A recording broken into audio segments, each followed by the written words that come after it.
Will never forget his first performance in a World Cup, so he's my king of the match. Thank you, Mickey Gray. That was our king of the match, all thanks to Burger King. talkSPORT's King of the Match with Burger King Burger Buddies. Iconic winners delivered in the box every time. Order now on the BK app.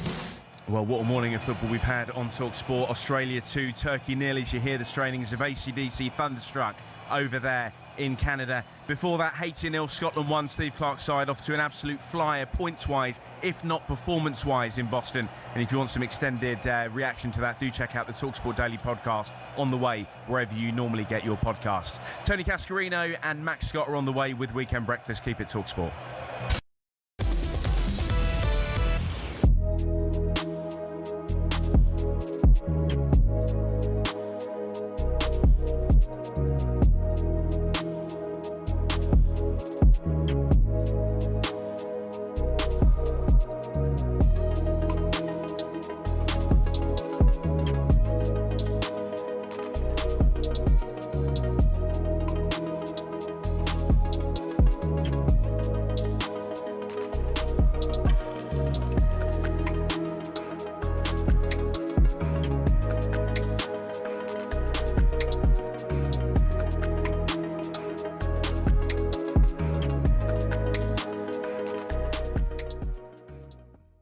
First player up front I've gone for Neymar.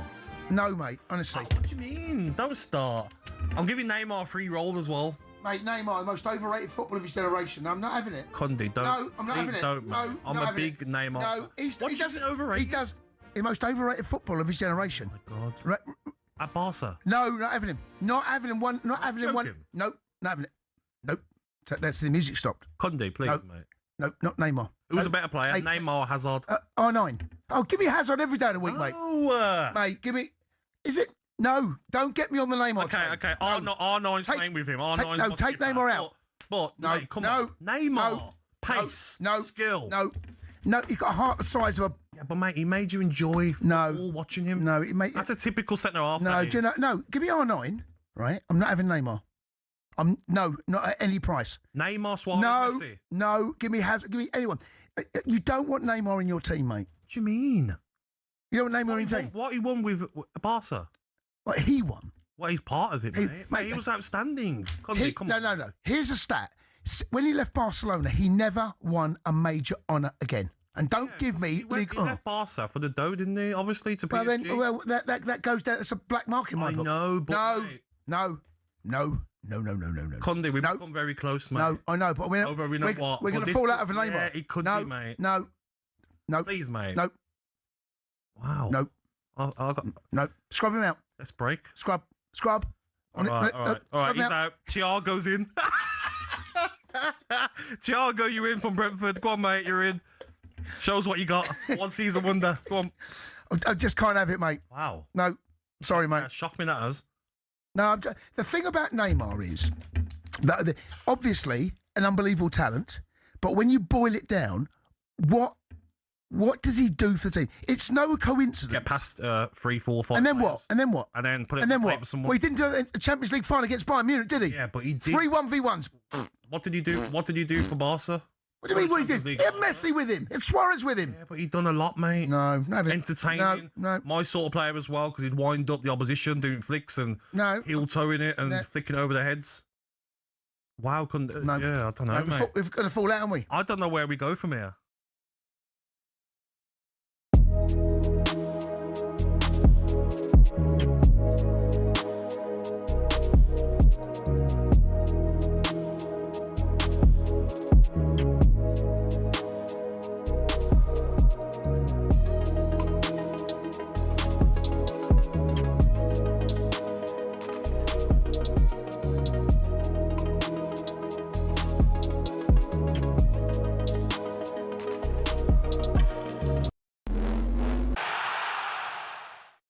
In a century of World Cups, it's not just the football that's changed. Stadiums have gone from concrete behemoths to technological marvels, and the Giants' monolithic arenas help to define tournaments. Back in 1930, the world embraced its greatest spectacle for the first time. Uruguay was the host, and in just 90 days, they built a stadium that's still there today. It was a gargantuan effort to pull together the 90,000 capacity Estadio Centenario, one of only 3 venues for that tournament that would act as a monument to 100 years of Uruguayan independence. If that was the World Cup's birthplace, Mexico City's Estadio Azteca became its cathedral. Some of the World Cup's most iconic moments happened on this grass, including this, of course. Also, both Pelé and Maradona lifted the trophy in the Azteca. A bit of pub quiz ammo for you there. You're welcome. In England, there's no more special place to us than Wembley, the scene of our greatest triumph. And yes, it definitely was a goal. Some incredible stadiums across the world have hosted matches, but you don't have to have a modern-day spaceship of a ground to make it memorable. Take 2006, for example, and here. The memories of what happened at Berlin's Olympiastadion show events on the pitch can elevate a stadium in the minds of fans worldwide. But that doesn't stop us from marvelling at modern triumphs of engineering. Let's jump ahead to Qatar and take a look at this, the Lusail Stadium. This gorgeous golden bowl hosted the frankly unbelievable final in 2022. But that's not where it ends in Qatar. Take Stadium 974, for example. This place was built from shipping containers and can be taken down and built somewhere else. Mad. It's crazy to think that we've gone from building giant concrete bowls to what is basically modern art. To be fair, some concrete bowls, like the Maracanã, are art in its most flawless form. The teams and the players are why we all come, but sometimes the stage they perform on ends up being the main character. And with structures like this, it's hardly a surprise.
Good morning, this is the weekend World Cup breakfast for me, Max Scott, alongside former Republic of Ireland striker Tony Cascarino. Good morning. What a weekend it's been. Scotland beat Haiti 1-0 in their first game of the World Cup in 28 years. Here's how it sounded on talkSPORT. Low ball in, Adams, what a save! Out to McKinn! Deflected in! It's Super John McKinn! We'll be bringing you all the reaction from that historic night in Boston for Scotland as well. Vinicius Jr. salvaged a draw for Brazil with the game ending 1-1 against Morocco. Here's how that delicious goal sounded. Vinicius Jr. cuts back inside. Brilliant goal. Absolutely brilliant goal. A moment of absolute genius. Plenty of chat about that game coming up as well, and we're going to continue to build up to England's first World Cup game. Dan Byrne told talkSPORT everyone has to play their role to be successful this summer. I just want to be here and help the team however possible that is, whether I start, whether I come on, whether I don't play a minute. I'll not feel as if I've contributed any less to anyone else. Of course, we're going to be talking plenty of England this morning. Give us a call, drop us a WhatsApp message this morning, particularly if you are north of the border and you are still awake. We know you are Scotland fans. 0371722 3344. The phone lines are empty. Pick up the phone, start dialing. You will get through. We want to hear from you. This is the Weekend World Cup Breakfast on talkSPORT.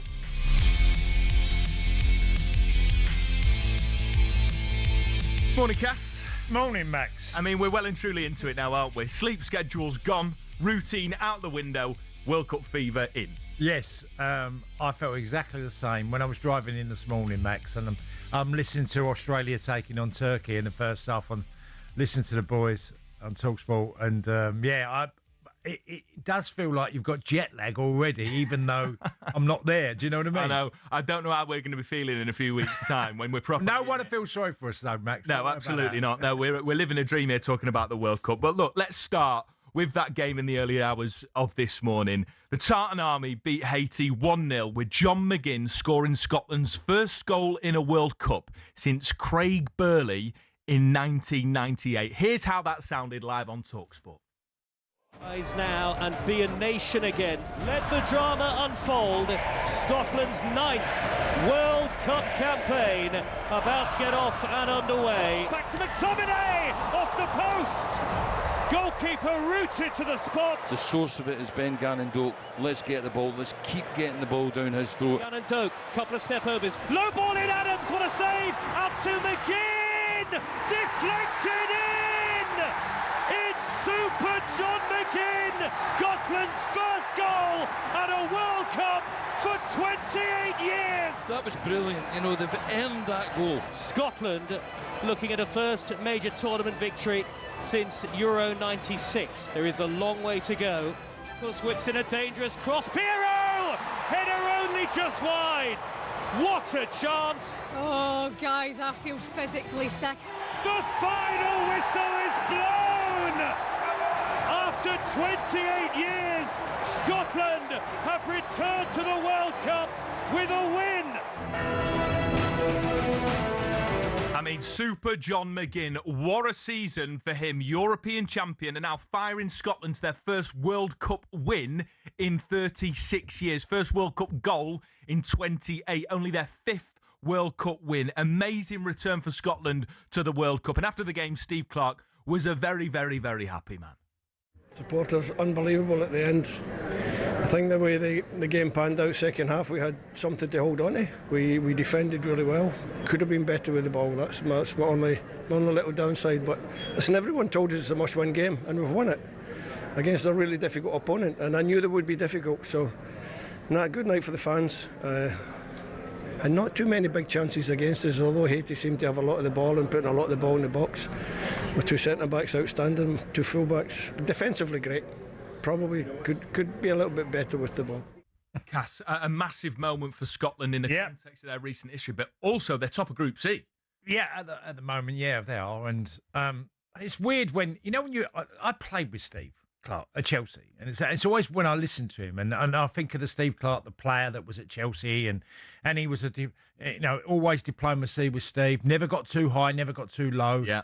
As a player, and he's been likewise as a manager, and he goes through the difficult times, and he's been through some great times in football. And there he is looking at Scotland and getting that win, and just recently signed a new contract, and fair play to him, because Scotland didn't play as well as we know they're capable of. Yeah. But they got over the line in their first game. That is a big thing, playing a World Cup opener and taking something from it, even if it's a draw. But this one felt more important because they've got Morocco and Brazil in their group. Yeah. So they had to win. And they've done that. And there'll be Steve will be disappointed with some things, as he said, defensively. Ben Gannon-Doak was terrific. And I want to give him a mention for another reason, not just about when he gets the ball. Because, keep saying, as we heard there in the commentary, keep giving him the ball. Defensively, in front of Aaron Hickey, he done brilliantly. Yeah. He helped him out so much.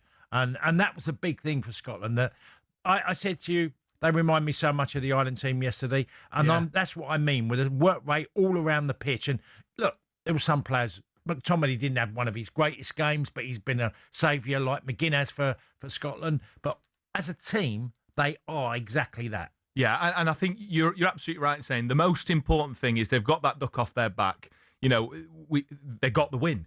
And it wasn't pretty by any stretch of the imagination. And bar a couple of inches either way for a header from that Haiti striker come towards the end of the game, it might have been a different story. But that doesn't matter. It's in the past. We can break down the tactics. We can talk about what next. But ultimately, the supercomputer says 88% chance Scotland go through to the next round. Yeah. And that'd be amazing for them. Yeah. And look, been there and in campaigns, and you've got the win, and people forget. Yes. People forget about all this. Scotland fans won't care. They've had a result. They'll go on to the next game. They know they've got some big games ahead of them in their group. Or, you know, the two major players in that group are Morocco and Brazil. And I know we'll talk about them a bit later.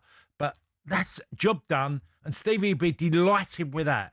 You know, he's not coming away thinking, oh, we played really, really well and we didn't take our chances and we got a point or we've got none. Yeah, that's all that matters. Yeah. They got the result. Historic moment for the Tartan Army. Getting their just deserves for the way they travel in these major tournaments. Incredible scenes. 03717 22 33 44. Text in 81089. Tell us how you feel in Scotland fans, because we know you're all still awake.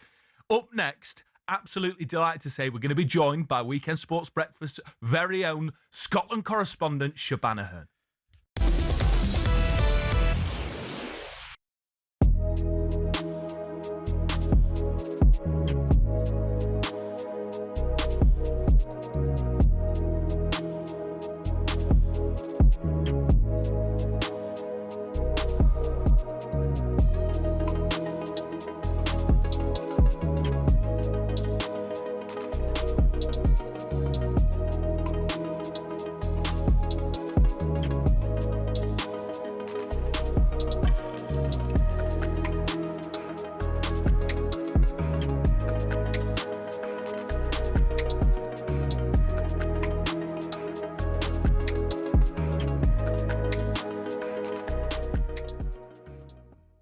I think you've got a couple of positions that Rashford, Gordon, the centre halves. I know Peter Saka one on the. You know how fit is Saka? Yeah, how fit is B? I think you look at it. Morgan Rogers. The big one is Morgan Rogers and Jude Bellingham. Who's going to start? Who's not going to start? Can you fit them both into? Who's starting?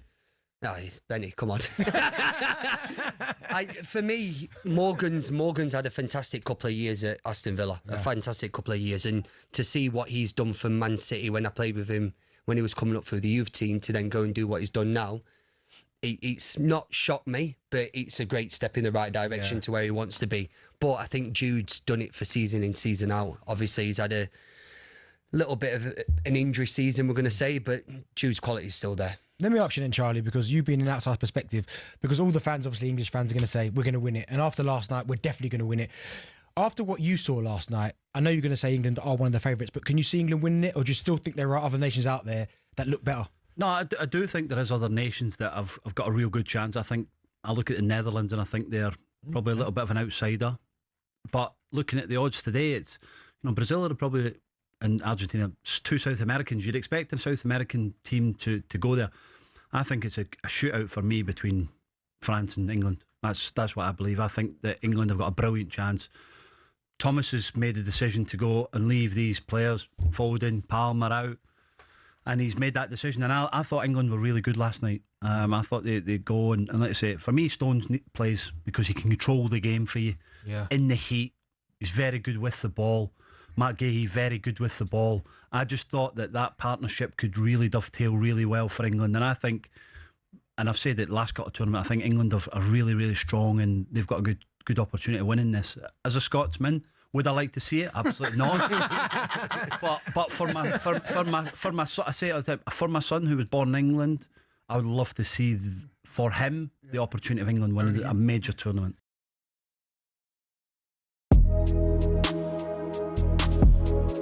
Hello, I'm Matt Forden from talkSPORT. This is How to Win the World Cup. This is the best squad I think England have ever had.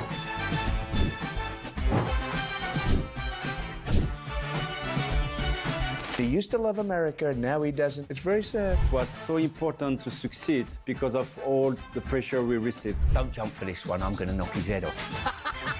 Warning, this podcast does not guarantee England will actually win anything.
This is the Weekend World Cup Breakfast live on talkSPORT on YouTube and on your smart TV with me, Max Scott, alongside former Marseille striker Tony Cascarino.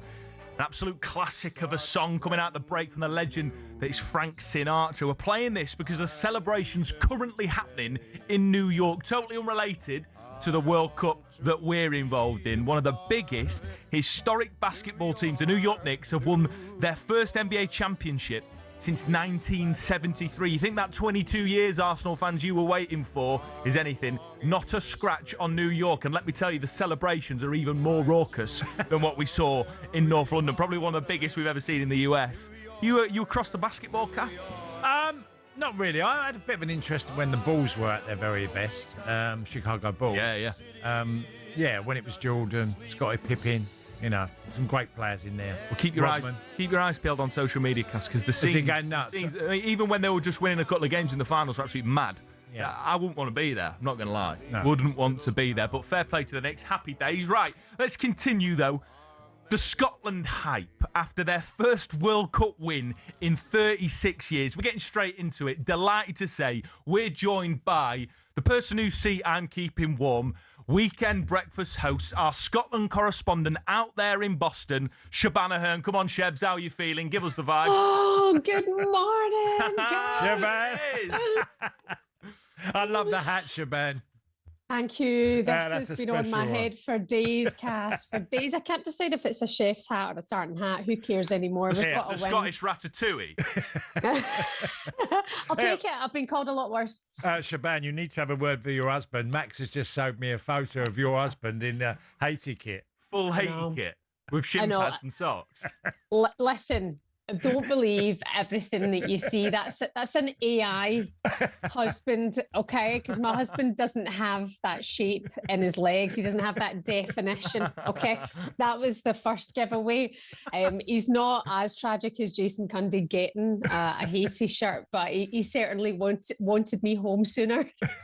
That's for sure. So he was trolling me a little bit today and hoping that Scotland wouldn't do well against Haiti. So tell us, Shaban, obviously in Boston, in the stadium, the feeling, Scotland didn't play their best, but as me and Max were talking, like the 3 points just feels massive. Yeah, I mean, we didn't. Again, Cass, it's like when we need to play our best in these games. You know, we need to do it on the big stage. But we did. We got a win, and there was moments of really good play. I mean, the first 10 minutes, we were all over them. You know, you were looking and going exactly as a lot of us thought, including myself. This is going to be a good win for us, you know, like by 2, 3, 4 goals maybe. And then actually towards the last 10 minutes of the game, I was thinking we're shattered. Yeah. And Haiti are coming into it.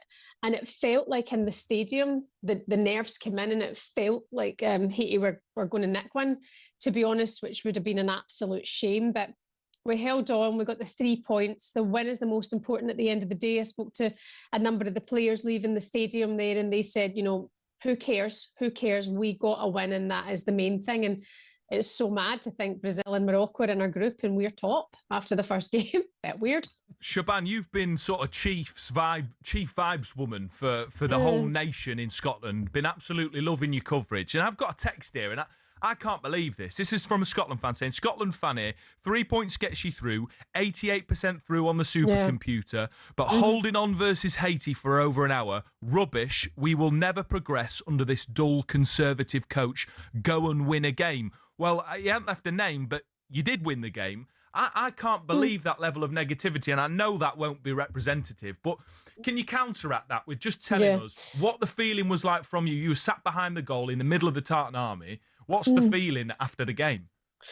I mean, buzzing, scenes. I mean, coming out of the stadium, we're just back. That's 2:15 in the morning here. We're just back. The stadium was still surrounded by fans and people partying and having a great time. We haven't had a win at a World Cup since 1990. Yeah.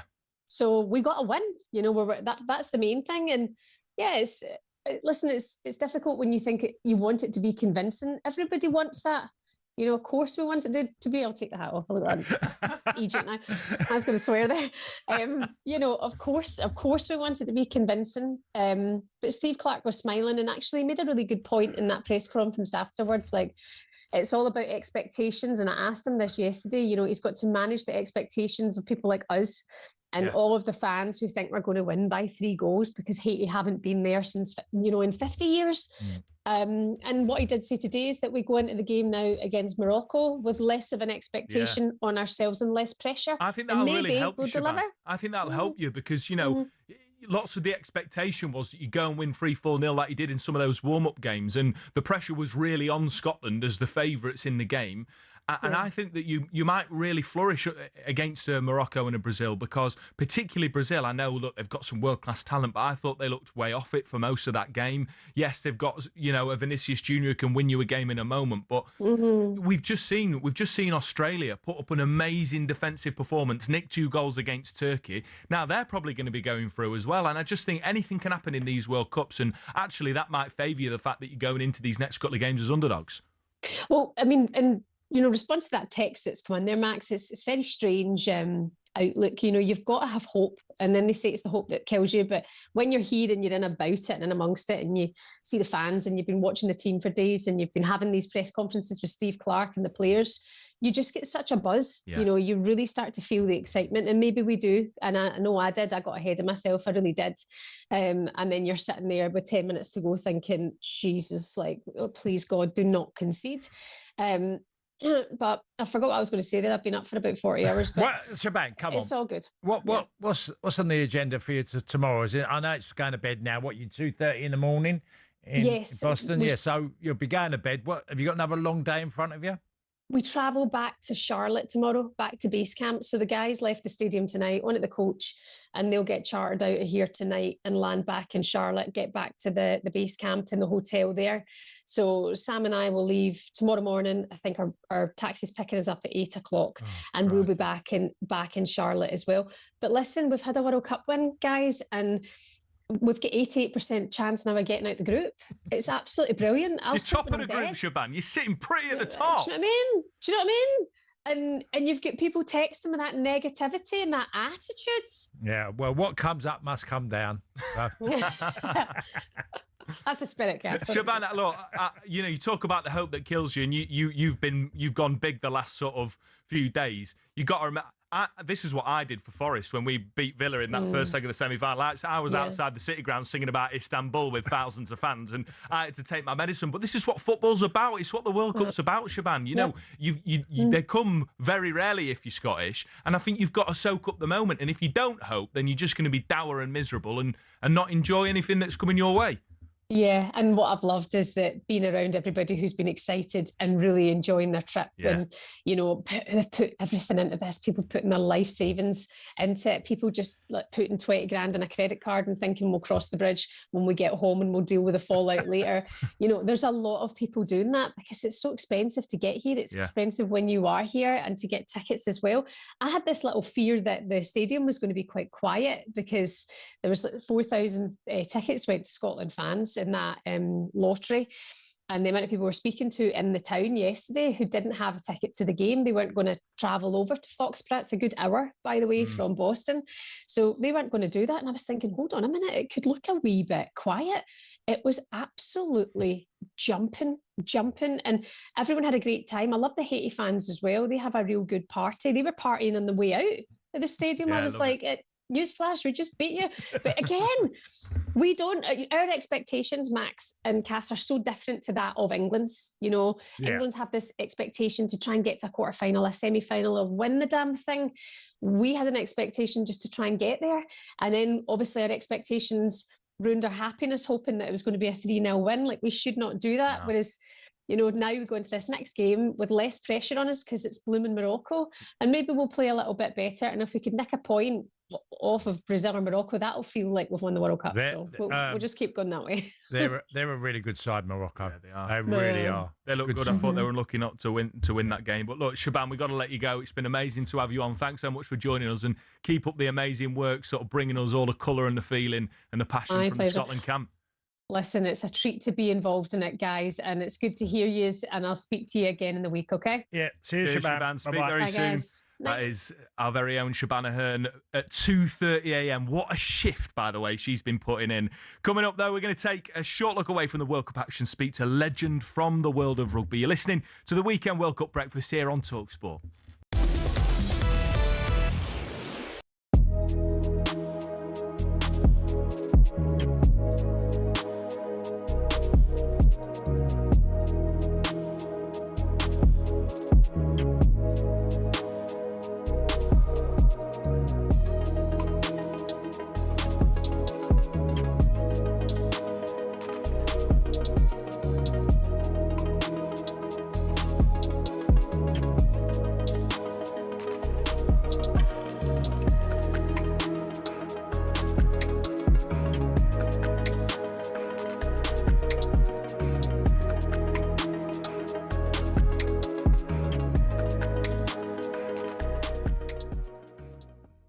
I think when you look at Bellingham, especially like the last game, you know, he started the game and within the first 10 seconds, he had pressed the ball and he went out for a throw-in, and that sets a tempo, doesn't it? But something about him, Neil, I'm with you.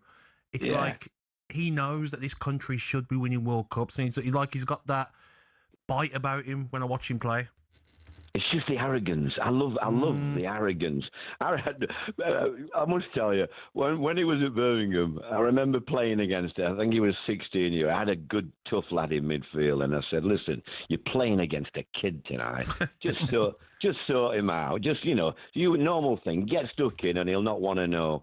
And he actually ran the game, and I was watching him. I was thinking, bloody, I've never seen anybody like this at that age. No, you know, he's amazing. He was. You need the character. See, people sometimes in football, you need an arrogance about you. All right, and to do what he's done at an age that he is, go to Germany. Now he's gone to one of the biggest, if not the biggest, club in the world, and he knows he feels like he belongs there. That takes a certain confidence and arrogance. And I think sometimes, Neil, it can be misinterpreted by the public that there's an arrogance. It is. That they don't quite understand. No, I think it is by the public, but I think managers, you want that bit of arrogance from players like him, because if you're going to win anything, your top players have got to come forward, and he's that one that when he's on fire, he knows he can do anything he wants in that middle. And I just love that, mate. I just, you know, I watched him in that 90 minutes, and I thought he was the one that really pleased me more than, even though I'm glad that we've gone back to the wide lads. I love the wide lads. You know, Gordon, Mediocre, Saka, Rashford. In playing them four, they could win us the bloody cup if they all get a finger out. I think as well for me, Neil, you know, in the last 6-7 months, all I've heard is, from some people in the media, idiots, I might call them, Bellingham. No, you know, look what Thomas Tuchel said. You know, he's made other players feel like they can't play, the pressure he puts on them. I'm like, if you're a senior pro and Bellingham's affecting your game, then you need...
Good morning, how you doing? Thanks for being with us. You're listening to the World Cup Weekend Breakfast with me, Max Scott, alongside Tony Cascarino. As I said, just the other side of the news, we're going to take a quick pause away from all the World Cup action because former England captain Lewis Moody is going to set off on a 500-mile charity bike ride from Newcastle to Twickenham following his own motor neurone disease diagnosis last year. Joined by family and a lineup of rugby greats, Moody is raising vital funds for the My Name's Doddy Foundation across a 7-day trek. The riders are going to conquer the gruelling journey just in time to deliver the match ball for Saturday's Gallagher Prem final at Twickenham, otherwise known as the Allianz Stadium, but I don't call it that. It's Twickers.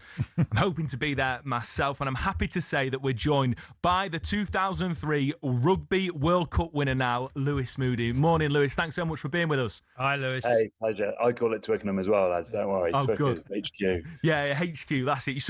You worry sometimes that the current England players, they're clearly being told by the press officer to call it Allianz, but we all know what it really is. But look, Lewis, first things first, it's great to see and hear from you. How are you doing at the minute? I mean, you've been just the most inspiring character in the game recently, and it's really great to speak to you. Well, thanks. It's progression has been slow for me, which is fantastic. So it started in the shoulder, continues in the arm, but is slow. It doesn't stop me doing anything at the minute, which is great. And also handy when I'm planning on getting on a bike for 500 miles. But so I feel, as always, I've always been a positive character. If you've seen any of the stuff, if you haven't met me, it's the way I go about my life, and I approach this diagnosis as well. I'm really lucky to have a bonkers group of people that have decided to come and join me on this bike ride as well, and doing it for an awesome cause. So, lots to smile about this morning. Do you remember? Obviously, you would remember the moment, Lewis. But when you first felt something was different, or the sensation, or just things weren't right, what was that like? A couple of years ago? Yeah, so it's about 18 months ago. I mean, it's hard to decipher when you look back now. It started with two things: fasciculations, which are like, when you get the fluttery eyelid or a muscle that keeps twitching. So I had that through the arms. And then, because I still train, fairly regularly, I noticed a little bit of weakness in one shoulder.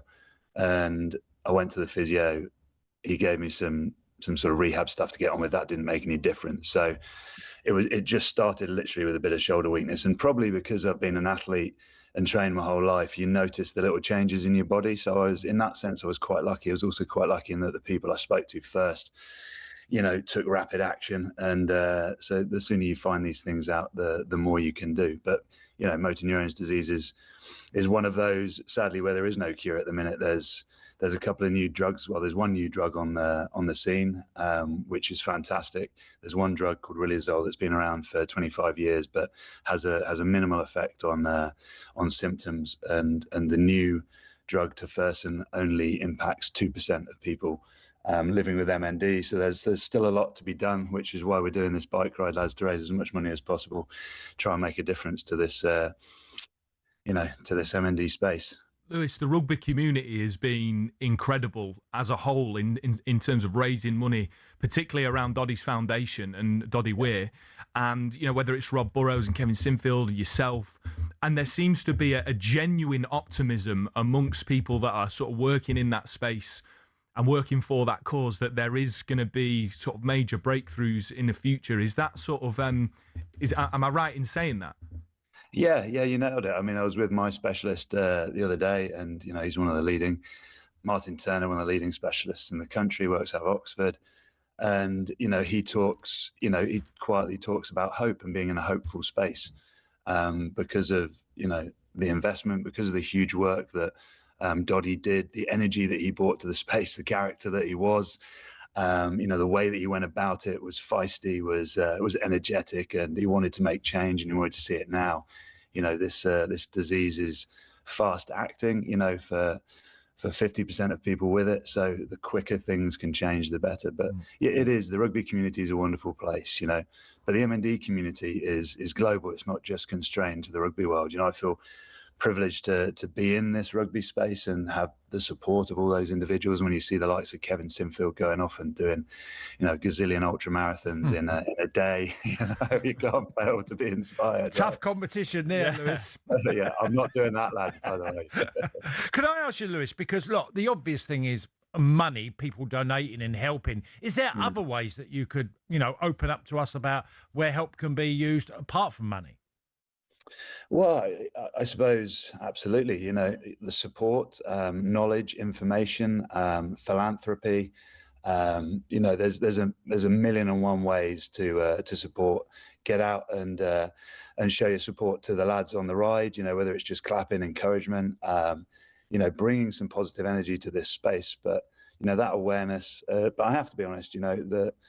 MND isn't incurable, it's just underfunded. It's a phrase you hear often. So as much as we crave people's support in every way we can get it, and we welcome it and we cherish it, the big piece is fundraising. There's a huge amount going on in the innovative space around technology and AI.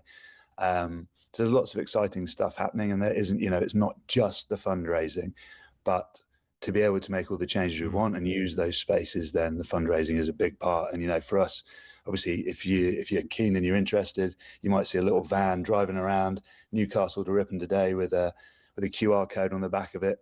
Zoom in, click on it, and you'll get into the midst of it. Whether you want to donate, you'll see more about the charity, or you can go on My Name's Doddy website, or you can go on my Instagram bio, and you'll get all the information there and contribute in some way, whatever that might be. I hope that's in some way answered your question, lads. But at the end of the day, yes, we want support in every way you can give it, and whatever you think you can give. But ultimately, it's the fundraising that we need.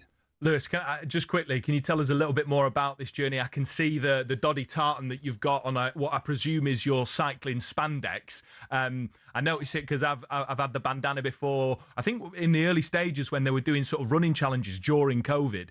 And so just tell us about what you're doing, who you're doing it with. So we are doing a 505-mile bike ride from Newcastle to Twickenham to Allianz Stadium, delivering the Gallia Premiership match ball for Saturday. I've got a whole host of my former playing colleagues that are joining me along the way. About 20 of us are doing the whole thing, and then various others are dropping in and out. Martin Johnson, Johnny Wilkinson, Jason Robinson, Martin Curry. I mean, tons of the lads. It's fantastic. We've got Hamish and Kathy Weir with us, which is brilliant as well. The connection between our two families, and everything they've obviously lived through with Doddy. So it's exciting. I'm a little bit disappointed as a former Leicester Tigers and Bath player that both my two previous teams failed to make it to the final and got knocked out in the semi. So we might now have to detour around Leicester. No, we won't, obviously. So it's a big challenge. It's not a race. It's getting from A to B. Obviously, with my condition now, energy levels get zapped fairly quickly. So I have to manage myself, and it's just about getting from one place to the other. So if you see us, please get out on the road. Yeah, we're heading to Ripon today. All your support, love, and energy will get us to the end to deliver that ball. Lewis, I was going to ask you just on the World Cup football. Have you been able to catch up with any games, or obviously you've got bigger things to think about and do over this weekend and this bike ride? Oh no, love the football. My son plays football. He's a goalkeeper, keeper, isn't he? Yeah. So it's the closest to being a rugby player on a football pitch. So I can almost understand it, lads, which is great. Football compared to rugby shouldn't be that difficult to understand. You'd be surprised how hard I find it.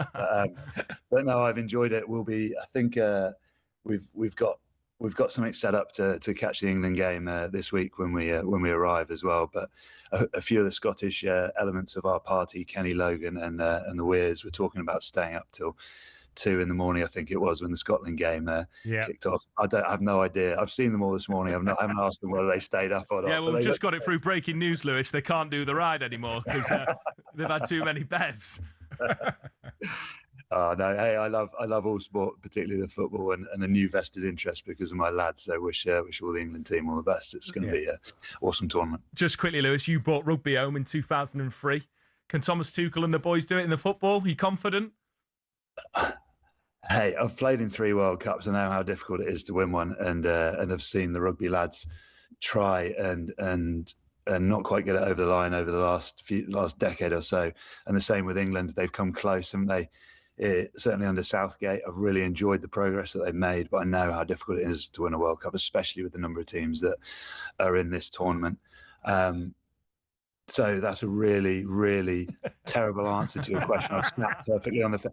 Can they bring it home? Of course they can bring it home. They've just got to nail every game. Every game is a World Cup final now. So, smash it out of the park. See loads of players on the pitch. Make sure when you get to the final, everyone's had a run out of some sort, so that if they're called upon, they're ready to deliver. There you go. That's some brilliant words. Where did that come from? I've got no idea. Lewis, you absolute superstar. Thank you so much for joining us. Good luck on your trek. We'll be following you keenly, and hopefully I'll be able to see you bringing that ball out next weekend if I can get my hands on some tickets at Twickenham. But thank you so much, mate. You've been a real inspiration.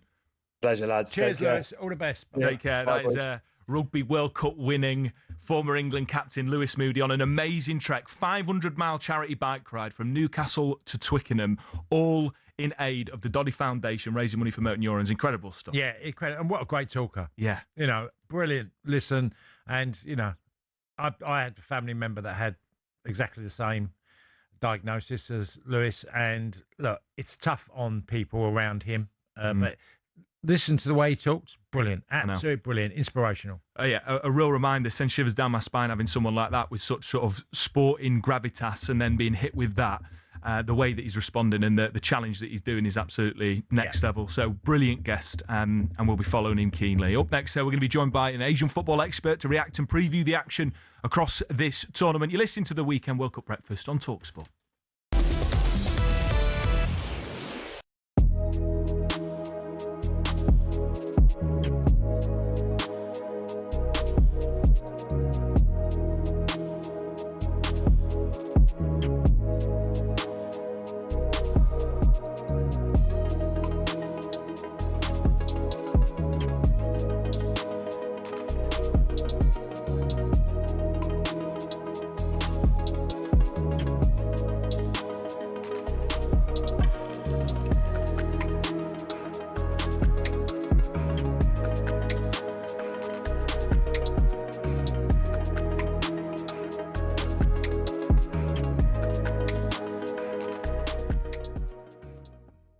Just one quick domestic story being reported that Brighton have made a £30 million offer to Spurs to Luka Vuskovic, who had a brilliant season, was one of the Bundesliga standout players last year. I think the optics of this, with the ownership, everything that went on last season, would be very poor. I mean, apparently it's a £30 million offer, but I just cannot believe Spurs would sell Vuskovic. They might loan him, but they certainly won't be selling him, because there is potential, and you don't want to get too much hyperbole, but this could be a generational talent that Tottenham have got, and 30's far too cheap. It's a big call, isn't it? If you're Tottenham, because obviously they're bringing in reinforcements of their own. I think it's going to be a really busy summer, both in terms of incomings and outgoings. But this is a genuine offer from Brighton. I've not been told if it's been accepted or rejected yet. You would imagine it probably will be turned down. Not too many teams accept the first bid that comes their way. I think key. The player fancies the move. He fancies going to play for Fabian Herzl, who probably thinks he'll get more game time at Brighton, more of a pathway into the first team than he would at Tottenham. But you're right. I think the Spurs fans want to see him at some point in a Tottenham shirt playing week in, week out in the Premier League. So I'm intrigued to see how they respond to this offer. Yeah, we'll keep an eye on that. Well, look, keep wearing the hell out of that hat and enjoy the game tonight, Crookie. Thanks for joining us. Crookie. I will do. Cheers, guys. Keep up the good work. It looks good. There's Alex Crook there over in Dallas, where England will play their first game against Croatia. Luka Vuskovic, who's almost certain to start. I mean, he brings the average age of the Croatian team down by about 60 years because he's 19. Yeah, it's true.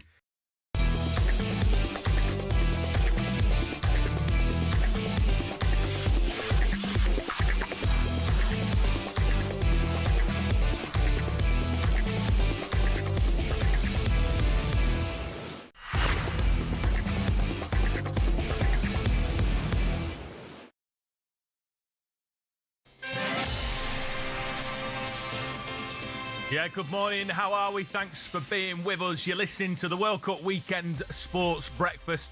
With me, Max Scott, alongside Tony Cascarino lurking at the back post. We're building up and reacting to a huge summer of sport. Here's what's coming up on talkSPORT today. Yeah, from 10 a.m, it's the warm-up with Max Rushton and Charlie Baker, followed by the World Cup Weekender with Madge, Alan Pardew and Kevin Hatchard. That's from 1 till 4, and then we're going to bring you, as ever, more live football. Hugh Woozencroft is presenting Germany versus Curacao at 4 p.m. Adrian Durham presents Netherlands versus Japan from 8, and then Ben Fletcher presents Ivory Coast against Ecuador from 11:30 tonight. It's the only place you can get full coverage of every single game of this World Cup. Be sure to keep it talkSPORT so you never miss a thing this World Cup. Now, South Korea got off to a great start. 2-1 win against the Czech Republic. Qatar getting the late draw versus the Swiss 1-1. Australia, who qualified as well, they've just beaten Turkey 2-0 in that late kickoff. Incredible for the Socceroos. And then, of course, tonight the Japanese got a big game against the Netherlands, who, for me, I think are going to be a little bit of a dark horse. So let's get the lowdown with Asian football expert, co-host of the Asian Game podcast, Paul Williams. Good morning, Paul. Hi, Paul. Yeah. Gents, how are we this morning? Yeah, we're doing really well, mate. Really well. I'm reliably informed, and I think I got a hint of an Aussie accent there. So we got to start. What an unbelievable performance. An Australian accent and a slightly husky voice after that performance as well. Yeah, it was an incredible performance from Tony Popovic's side this morning, a 2-0 win. I think there was optimism going into the game, maybe a little bit of hope. At Turkey, we always thought were probably going to be our toughest opposition in this group, but to come away with a 2-0 win is probably about the best result that Australia could have hoped for. They had their backs to the wall a little bit in that game. Turkey peppered Australia's goal, but Patrick Beach, who was a surprise call-up to start, he's Australia's third choice keeper and was named in the first 11. So that was a huge selection gamble by the coach, but it paid off. He made a number of fantastic saves, and Australia were resolute defensively and caught Turkey a couple of times cold on the break. And that's sort of Australia's game plan in this World Cup, and it absolutely worked to a T today. Well, you just give a line there, cold turkey. You caught them cold. Look, we're here to talk about as well Asian football now. With me and Max a bit was talking off air about, how good some of the Asian sides are. And Japan is seemingly are leading by, I can remember beating Brazil. Obviously, they won at Hampden, beating Scotland, won at Wembley, beating England. This Japanese team, and I say a team because I don't think it's really, there's not incredible individuals. It just feels it's a really well-drilled team. It's exactly right. They are an incredibly structured unit. And if you look across Asian football, South Korea is probably the most star-laden team with the likes of Son Heung-min, Lee Kang-in, Kim Min-jae that play at some of the biggest clubs. But Japan is probably the best team. I mean, their biggest star is probably Kara Mitoma, and he's missing this World Cup, unfortunately, with injury. But, I mean, they've had the same coach now, Hajime Moriyasu, for about the last 7 or 8 years. They're incredibly well drilled. The production line of talent they have in Japan is that they just continue to produce quality footballers. And, their second 11 probably could have qualified through Asian qualifying as well, such as the depth of the players that they've left out. So, they're in a difficult group, some might say, with the Netherlands as well. Yeah.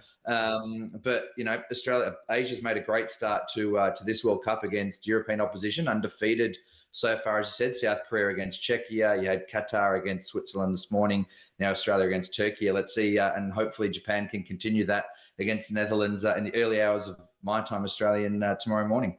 Paul, is there sort of, are there any, one thing we know about World Cups is that some young stars particularly come to the fore and often get a big move. And we're seeing Asian players sort of moving across the continent, playing a lot in European football, in the Premier League as well. Are there any players that you think we should keep our tabs on as ones to watch? Maybe not for a move immediately, but players that you think are going to make a real noise in the coming years? Yeah, certainly. There's a couple in the Australian side that I think Nestor Irankunda scored this morning, and he had a pretty decent first season for Watford in the Championship, and I think his ceiling is absolutely enormous. I don't think we're only sort of scratching the surface of his potential at the moment. Lucas Harrington, who didn't surprisingly get a start for Australia in defence today, is a really highly rated young central defender playing for Colorado at the moment. There's reports out in the last 24 hours that Barcelona have been rejected for him. Colorado rejected that out of hand, wanting more money for him, and he's one that comes through. But there's even established players in the Korean side that are probably set for a big move. I think Lee Kang-in has probably not had the game time he wants at PSG, even though he's won back-to-back UEFA Champions League titles, hasn't had the game time that he wanted. I don't think he was in the matchday squad for the final. I know he's been linked with a move as well. Someone like Hwang In-bom, who's played at Feyenoord, I think can play at a higher level.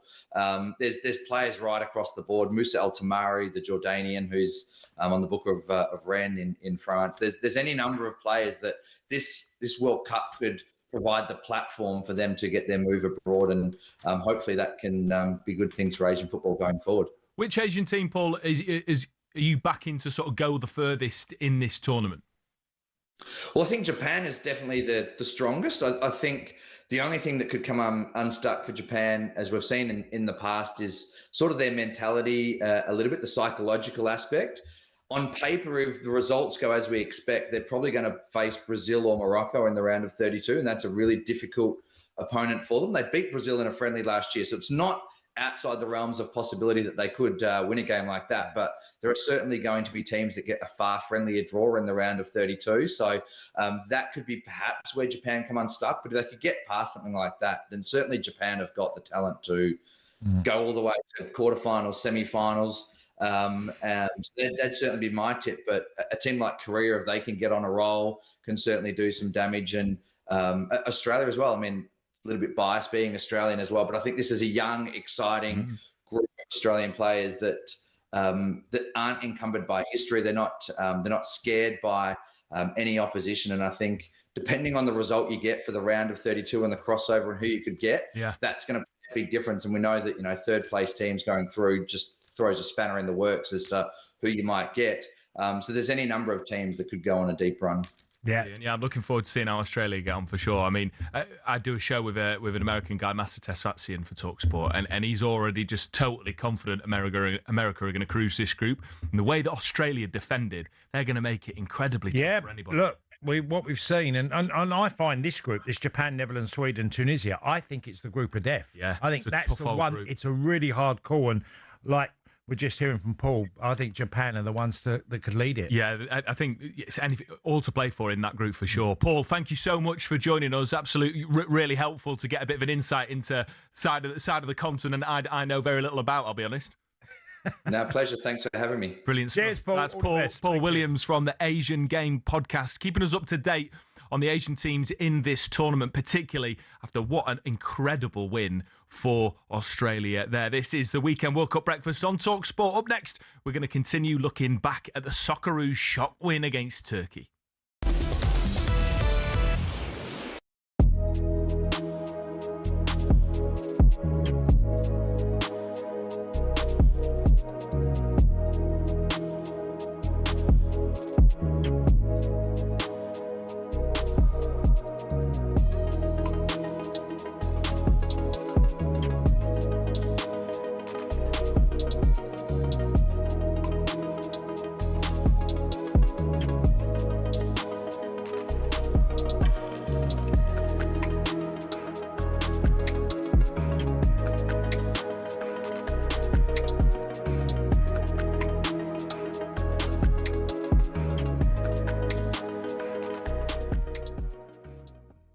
What about the World Cup? Is the US of A ready for the World Cup?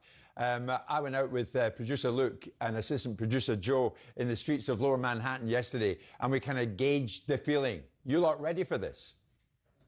I think the country will probably be most into it right in the group stage because that's probably when we're going to do the best, unfortunately. I think there are great soccer towns in America. I'm not sure New York is one of them. Not that much this year, to be honest. With the Knicks in the finals, I think that's taken the attention of the city.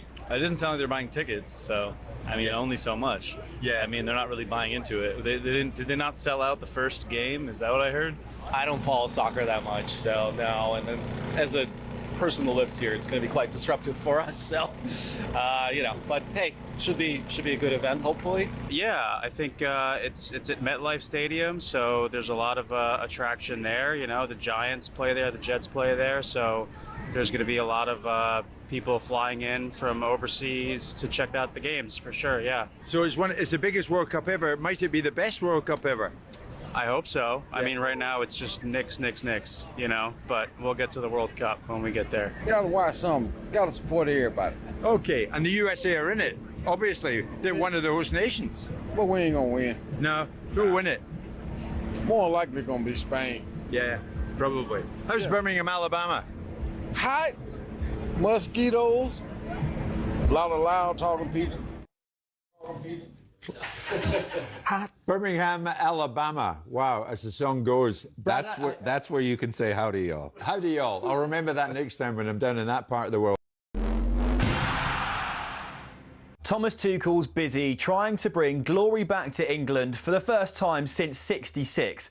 But how did he get here? Well, from the sleepy town of Krumbach via some giants of European football, here's his journey to Wembley. Sitting around 60 miles west of Munich, Krumbach's population is less than 14,000 people. But Tuchel's friends there remember a boy whose ambitions lay far beyond the Bavarian community. His will to win was evident early. Tuchel often captained his youth football teams, and his school side lifted the national German football trophy in 1987. The Sport took the young defender on a whistle-stop tour of South Germany, from Augsburg to Stuttgart and then Ulm. A knee injury ended his playing career at the age of 25, though. Tuchel accepted his first coaching role in the Stuttgart youth setup in 2000, hired by none other than Ralf Rangnick. Under Tuchel's stewardship, the club's under-19s won their league title in 2005. But Stuttgart chose not to renew his contract, feeling Tuchel had an abrasive personality. He went on to manage Augsburg's second team before spending 5 years at the helm at Mainz. He then followed in Jurgen Klopp's footsteps and moved from Mainz to Dortmund. Here, Tuchel secured his first major silverware, the German Cup, in 2017. 8 more major trophies came next for Tuchel in just 5 glorious seasons. He won 2 Ligue 1 titles and a pair of domestic cups as PSG boss. At Chelsea, he famously lifted the Champions League, as well as a Super Cup and a Club World Cup, and he also bagged a Bundesliga at Bayern Munich. And then, 4 months after leaving Bayern, Tuchel was unveiled as England's new manager.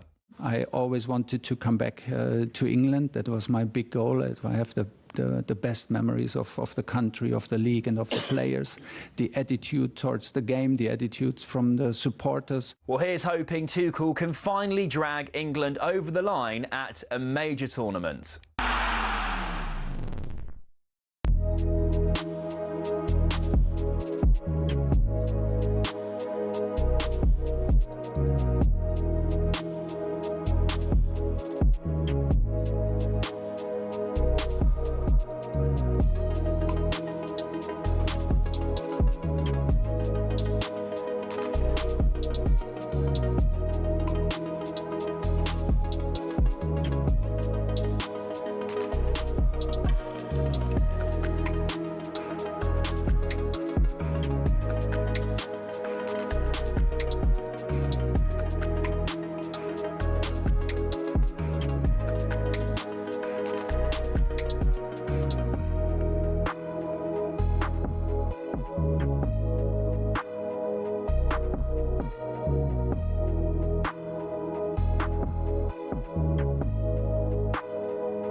Yes, good morning. This is the World Cup weekend breakfast here on talkSPORT. I'm Max Scott, and with me, former Chelsea Marseille striker Tony Cascarino. The big news you are waking up to this morning is that finally Scotland have a World Cup win. They beat Haiti 1-0 in their first game at a World Cup in 28 years. Here's how it sounded. Low ball in, Adams, what a save! Out to McGinn! Deflected in! It's Super John McGinn! We're going to continue to bring you all the reaction from that huge historic victory for Scotland. But elsewhere, Brazil had to settle for a 1-1 draw against Morocco despite a Vinny Jr. stunner. Vinicius Jr. cuts back inside. Brilliant goal! Absolutely brilliant goal! A moment of absolute genius! Plenty of chat about that game as well, and we're going to continue building up to England's first World Cup game. Dan Burn told talkSPORT everybody has to play their role if England are going to be successful this summer. I just want to be here and help the team however possible that is, whether I start, whether I come on, whether I don't play a minute, I'll not feel as if I've contributed any less to anyone else. Plenty more England chat coming your way this morning. Give us a call, drop us a WhatsApp message this morning, text us on 81089 or give us a call 03717 223344. Scotland fans, the lines are well and truly open. You're listening to the Weekend World Cup Breakfast on talkSPORT.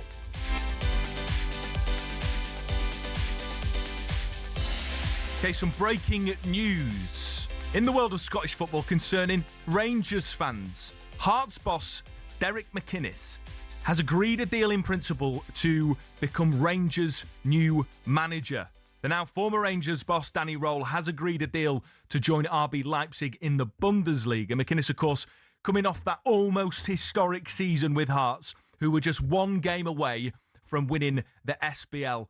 Cass, I can't help but feel a little bit gutted for Hearts because they've lost Lawrence Shankland to Rangers. His boss, Derek McInnes, has joined them, and you can understand the allure of a big team like Rangers. But no doubt with Tony Bloom, they'll keep knocking on the door, Hearts, but I think they're going to struggle with that transition maybe next season. Well, Derek McInnes done an incredible job at Hearts last season. And like you said, Shankland going there as well to Rangers. Look, I'm sure Rangers fans will be delighted. Yeah. And the sad thing is that one team that's come out of the pack in Scottish football, the SBL, is that it's always been Rangers and Celtic, and there has been a team that have sort of dented that a bit this year, even though Celtic won it. And it's back to the powerhouse of what Rangers and Celtic can do. Yeah. Martin O'Neill, Derek McInnes. I know, it's kind of sad. It would have been nice. I mean, it may still happen, Cass. I'm not writing Hearts off, but you'd feel that if they're being picked apart by the big boys, you kind of worry that it might just be a 2-horse race again next season. I never bet against Bloom anyway. Some of the stuff that he's done over the years has been incredible. So I'm sure that will continue at Hearts and they'll keep a progression going. But initially it's a big loss for Hearts. Huge loss. If you just tuned in, it's because we're hearing that Derek McInnes has agreed a deal in principle to join Rangers following his star striker Lawrence Shankland, who's left Hearts. Looks like McInnes is going to be the new boss, with Danny Röhl agreeing a deal to join RB Leipzig in the Bundesliga. Right, let's continue looking back at some of the action from early this morning. Australia were victorious, beating Turkey 2-0 with two lovely finishes and a convincing performance, particularly defensively from the Socceroos. Here's how it sounded live here on talkSPORT. And there is the final whistle. And the noise inside this stadium is off the charts. There'll be a few more shrimps on the barbie down under tonight, that's for sure. Australia could well be waltzing their way into the round of 32.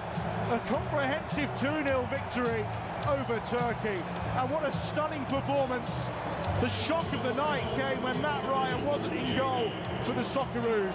But 22-year-old Patrick Beach, his first competitive game for Australia, he keeps a clean sheet and he made 8 saves, a record for an Australian goalkeeper in a World Cup match. But that doesn't tell half the story. A brilliant counter-attacking goal in the first half from Watford's Inan Kandor was a brilliant finish, and then second half, Metcalf, 15 minutes before the end, solo run, finish into the bottom corner, and as the strains of Men at Work and Down Under ring out around Vancouver, it's a big night for Australia. It's a terrible performance and scoreline for Turkey, but the Aussies are on their way. Australia 2, Turkey 0. Yeah, down under by Men at Work booming out as Australia sealed their victory, which saw some moments of class, including by the goalkeeper, by the way. Patrick Beach, third choice goalkeeper, as we've just been hearing, made his competitive debut with 8 saves, a couple of belters, and a clean sheet. Ange Postecoglou, who's in attendance, said about the win, "I'm probably the least surprised. I know what's in the dressing room in terms of Australian spirit, and not by chance they won. They were deserving, set up a certain way.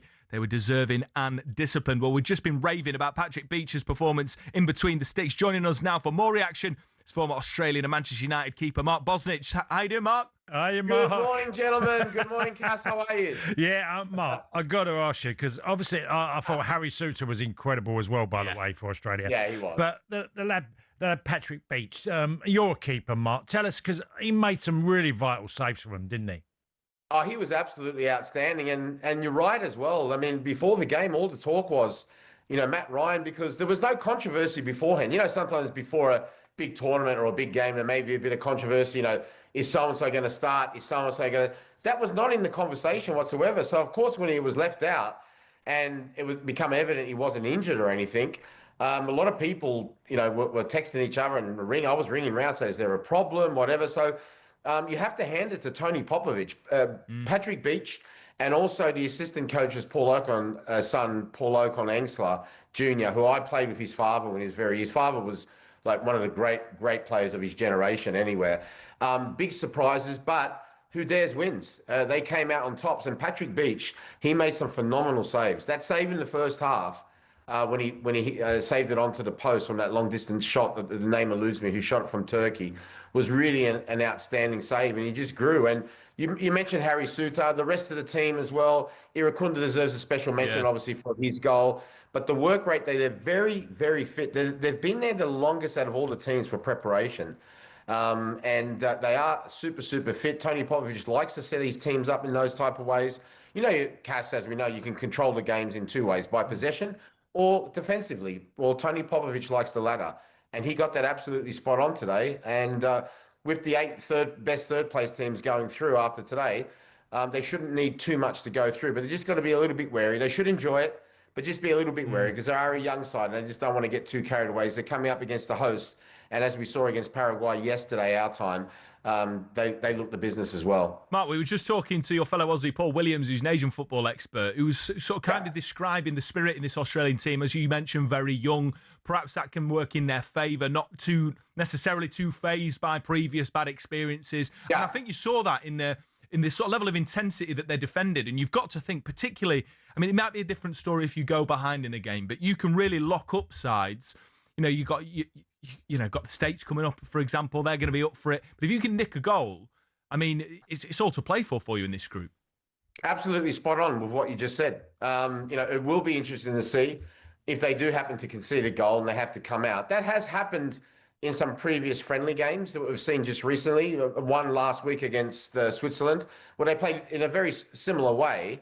And they conceded a goal, and then they came out after the second half. But Tony Popovich is one of them. And look, whichever way you decide to play in football, there's always risk attached to it, okay?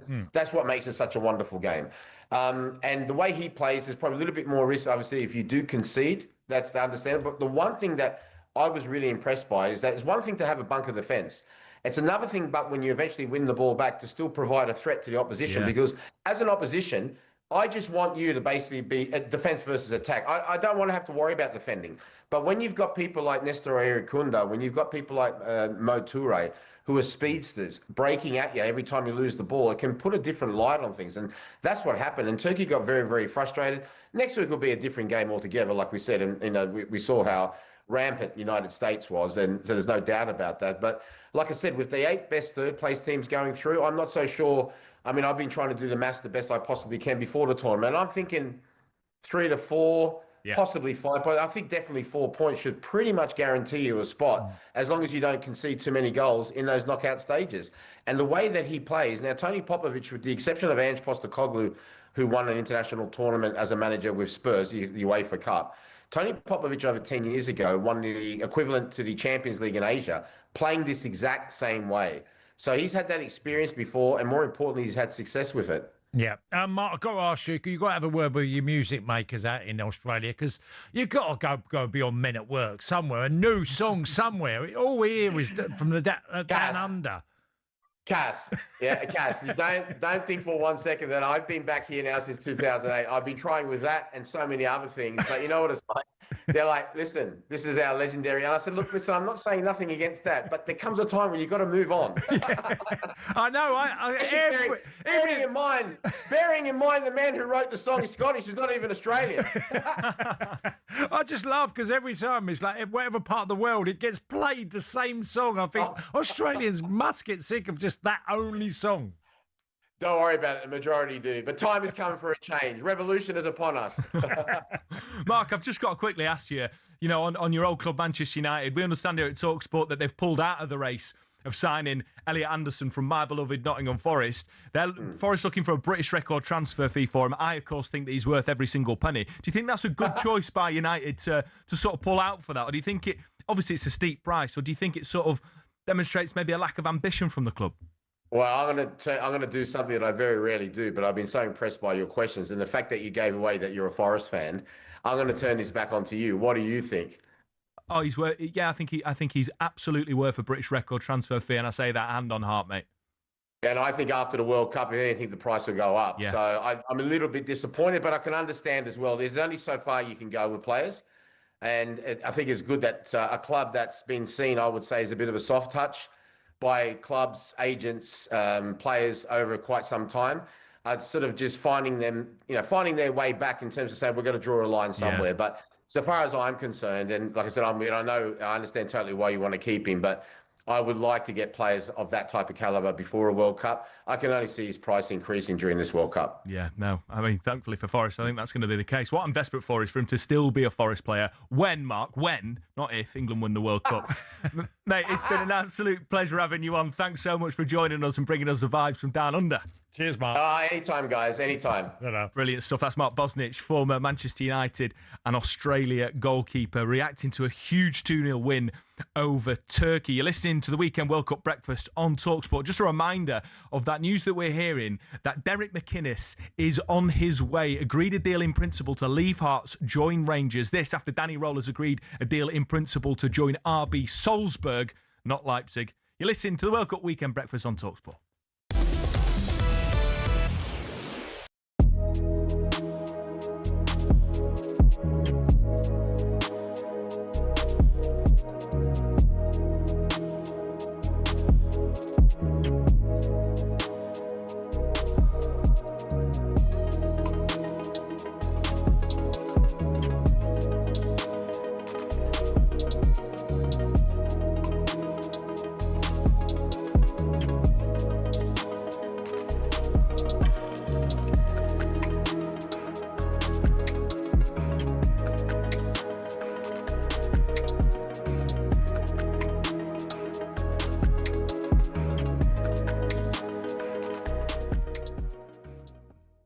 Locking on back in the UK, of course, and we're right across the lot. We mentioned earlier that Martin O'Neill has been installed at Celtic. Just in the passing, you're pleased for him. 1-year deal, Simon. Yeah, I think that's right. I think Martin, the only person that would have talked him out of that circumstance is Martin. So I think probably Martin would do a 1 with a rolling year. Yeah. So that puts him in a situation where he can see how he feels in a year's time. I don't even know why it was a conversation. I don't even know why it was a debate about whether Martin O'Neill should stay in place. I think it's the least they could have offered him. I hope they've remunerated him properly, and I hope that he continues to build on his legacy, because I like him. Now, obviously, I don't know where you sat on it. I think I know where you sat on it. Nobody wanted Celtic to win besides Celtic fans, because we wanted Hearts to win. Well, that would have been the story, yeah. Yeah.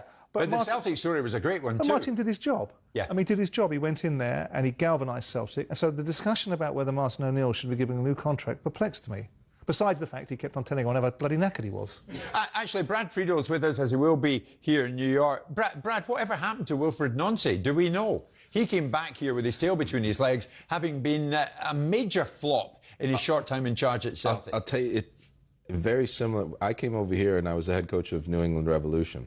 I found it very difficult to go from the professionalism of the Premier League this way. I couldn't wrap my head around it. I was too stubborn to stay in my own professionalism. I wouldn't adapt to where the level of MLS was. Steve Nicol was there for a while as well, wasn't he? Yeah, he was there before, and then Jay Heaps, and then myself. And Paul Marion and as well. I think what Wilfred did, he adapted to the U.S. culture, and he went over there. When you go to a club like Celtic and you hear his first interview, I don't care about the results, it's how we play. No.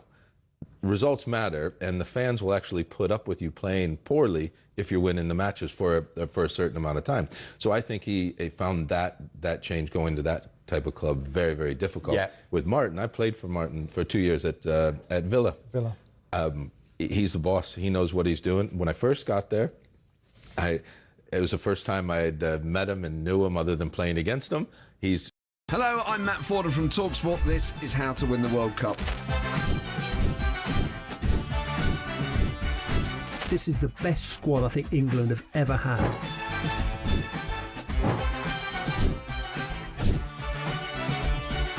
He used to love America, now he doesn't. It's very sad. It was so important to succeed because of all the pressure we received. Don't jump for this one, I'm going to knock his head off. Warning, this podcast does not guarantee England will actually win anything.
Into the World Cup weekend breakfast here on talkSPORT with me, Max Scott, alongside Millwall Hall of Famer Tony Cascarino, and you're listening there to Bob Seger's Hollywood Nights, and this is because Sir David Beckham has become the first footballer to receive a star on the Hollywood Walk of Fame. Yeah, not Victoria.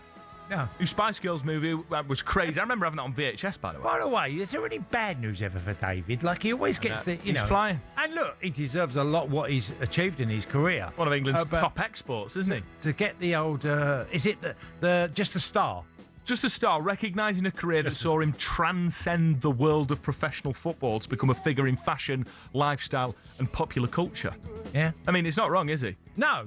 Him and his wife, by the way. Do you think he's the most famous footballer ever? Do you think he can challenge Pele and Maradona, Messi and Ronaldo? I wouldn't go that far, but his achievements in his career of Manchester United, England and obviously Real Madrid and after football, if there's anyone that's been, and his wife's played a massive part in that as well, Victoria. Yeah. You can see that they're just a team Beckham, aren't they? Most famous English footballer of all time? I don't know. I think Bobby Charlton would probably be that for me. Bobby Moore. Yeah. They won the World Cup. That's a big difference, isn't it? Yeah, you didn't do that, did you, Bex? They might give him one. Goldstein's not listening, by the way. I'll be fuming saying anything bad about his best mate. No, he's not. We're not saying anything bad about him. He's achieved incredible feats since he finished football and during. Yeah, unbelievable. Any stories about Bex? You ever met the guy? No, I've been in a lounge at Manchester United when he's been there, but not had an interaction. You've come close. Did he smell good? No, he wasn't that close. Oh, okay, fine. I imagine he's one of those people that you smell him before you see him. Well, I don't think it'd be a good thing to go up and sniff him. Yeah, it might be a bit of a weird look for you, Cass. Don't bother that. No, I'm not sure I'll do that. Yeah, so fair play to David Beckham, first Hollywood star. But time now to check in on the odds with our mates at Coral. The Coral Daily Download on talkSPORT with Coral. We're here to reward the fans this summer. 18+, gambleaware.org. Dave Stevens is with us. Good morning, mate. How you doing? Very, very good morning, Max. Cass, I've now just got this image of you going up to sniff David Beckham, Cass. talkSPORT's chief sniffer, Tony Cascarino. Yeah, which is not. Well, didn't Shebang get into trouble for saying she would sniff David Beckham? Anyway, it's something about the weekend breakfast slot. Maybe I'm going to be. I didn't say I was going to. Max said I should. Well, yeah, I think you suggested you might actually. But look, enough of that, because I don't want to be poisoned by the weird sniffing culture here on the breakfast team. I can see the nostrils flaring in the gallery as well. Look, World Cup, what a night for Scotland, or what an early morning for Scotland. Yes. What are their odds to qualify? I read somewhere, I think it was the Athletic supercomputer saying 88%, but they only won 1-0, Dave. What's it looking like in the odds? Yeah, it's interesting. I don't know where this supercomputer, who programs it all, but actually the betting is very, very similar to that. They're now 11-2 on. They were always odds on to qualify anyway. They were 3-1 on. They're now 11-2 on. So they have shortened up, which in betting term equates to about 85%. So we're in, broad agreement with the supercomputer. I mean, what was great, I think you'll agree, the other game being a draw is in Scotland's favour as well. Is it, or is it not? Again, I'm trying to work the mathematics of who's going to qualify, who's not. But I think, generally speaking, only 1-0, but still a really great night for Scotland. Obviously, two tougher games to get. But as I say, Brazil didn't look convincing, albeit Morocco. I think, listening to you both yesterday, I think you both fancied Morocco to get something from this game. But it was a night really where the shocks, if you like, kicked off, because Qatar, they were 11-2 shots to get a draw from that game. Switzerland were long odds on. And actually, that writing was on the wall there. Switzerland never closed that game out and paid the price, obviously. And Australia, just listening to Mark, Bosnia's down there, absolutely buzzing, of course, down under. But they were a big price. They were virtually 4-1 shots. Turkey rods on to win that. So, yeah, it was a night of, as I say, fairly sort of a couple of big shocks, but luckily Scotland weren't among them with Haiti winning, so that was a great start for Scotland. We've got some big games tonight coming in the next 24 hours, and I personally think I'm really looking forward to the Netherlands versus Japan. Germany are playing, and other games, so a lot to go through in the next 24 hours. Yeah, we'll leave Germany, Curacao to last, because it won't surprise you to know that Curacao are going to be the biggest price of any team in this tournament. I agree with you, Cass. Netherlands, Japan. Good game, really good. I mean, Japan, favourites to be the top Asian team in this tournament. They are 13-5, though. I thought it was a big price against even money favourites Netherlands. 5-2 the draw. Cass, Max, I thought Japan looked more than capable of and again, with Holland, Netherlands in a major tournament, you never know quite what you're going to get, do you? Japan can take something in this game, do you agree? Yeah, I do agree. I mean, the back four of the Netherlands is a really strong one. That's for me with Van Dijk, Van der Ven, Timber. There's some really good players in there. But I do think that Japan can cause a problem. I certainly do. Yeah.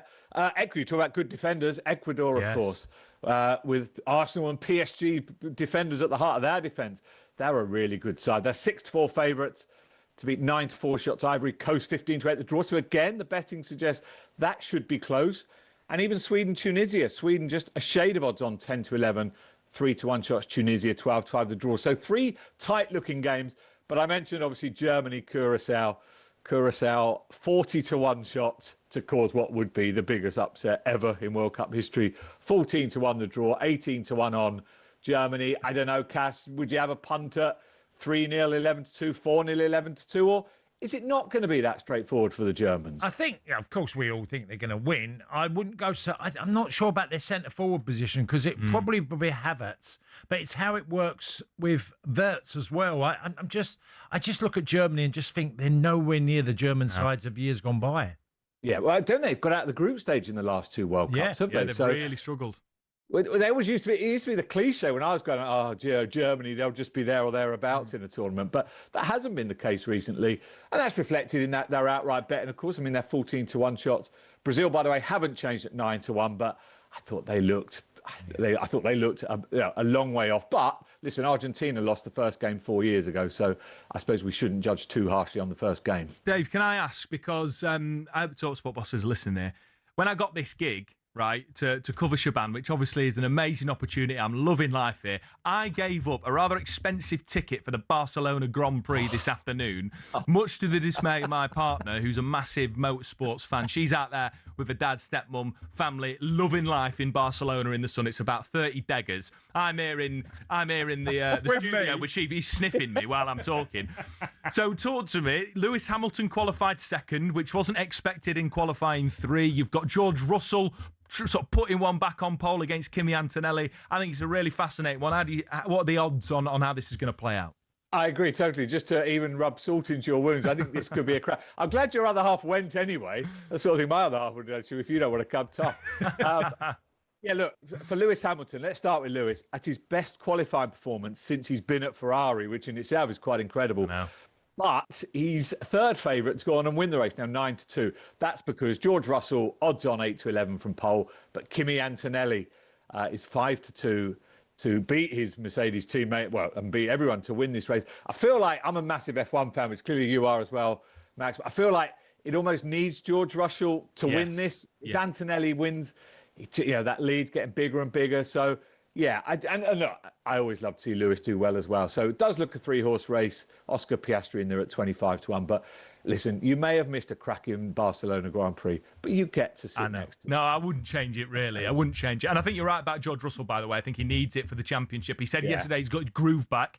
I certainly hope so, because I know Kimi Antonelli's a good little driver, but he's a bit too young. He's like a young teenage twerp. Well, we want an exciting title race, fundamentally, don't we? Yeah. That's what F1 fans want. Absolutely. Dave, absolute pleasure, mate. Thanks for joining us. We'll speak to you next weekend, I'm sure. Cheers, fellas. Cheers, David. Stuff. That was a look at the latest odds with Coral. 18+, gambleaware.org. Please gamble responsibly. The Coral Daily Download on talkSPORT with Coral. We're here to reward the fans this summer. 18+, gambleaware.org.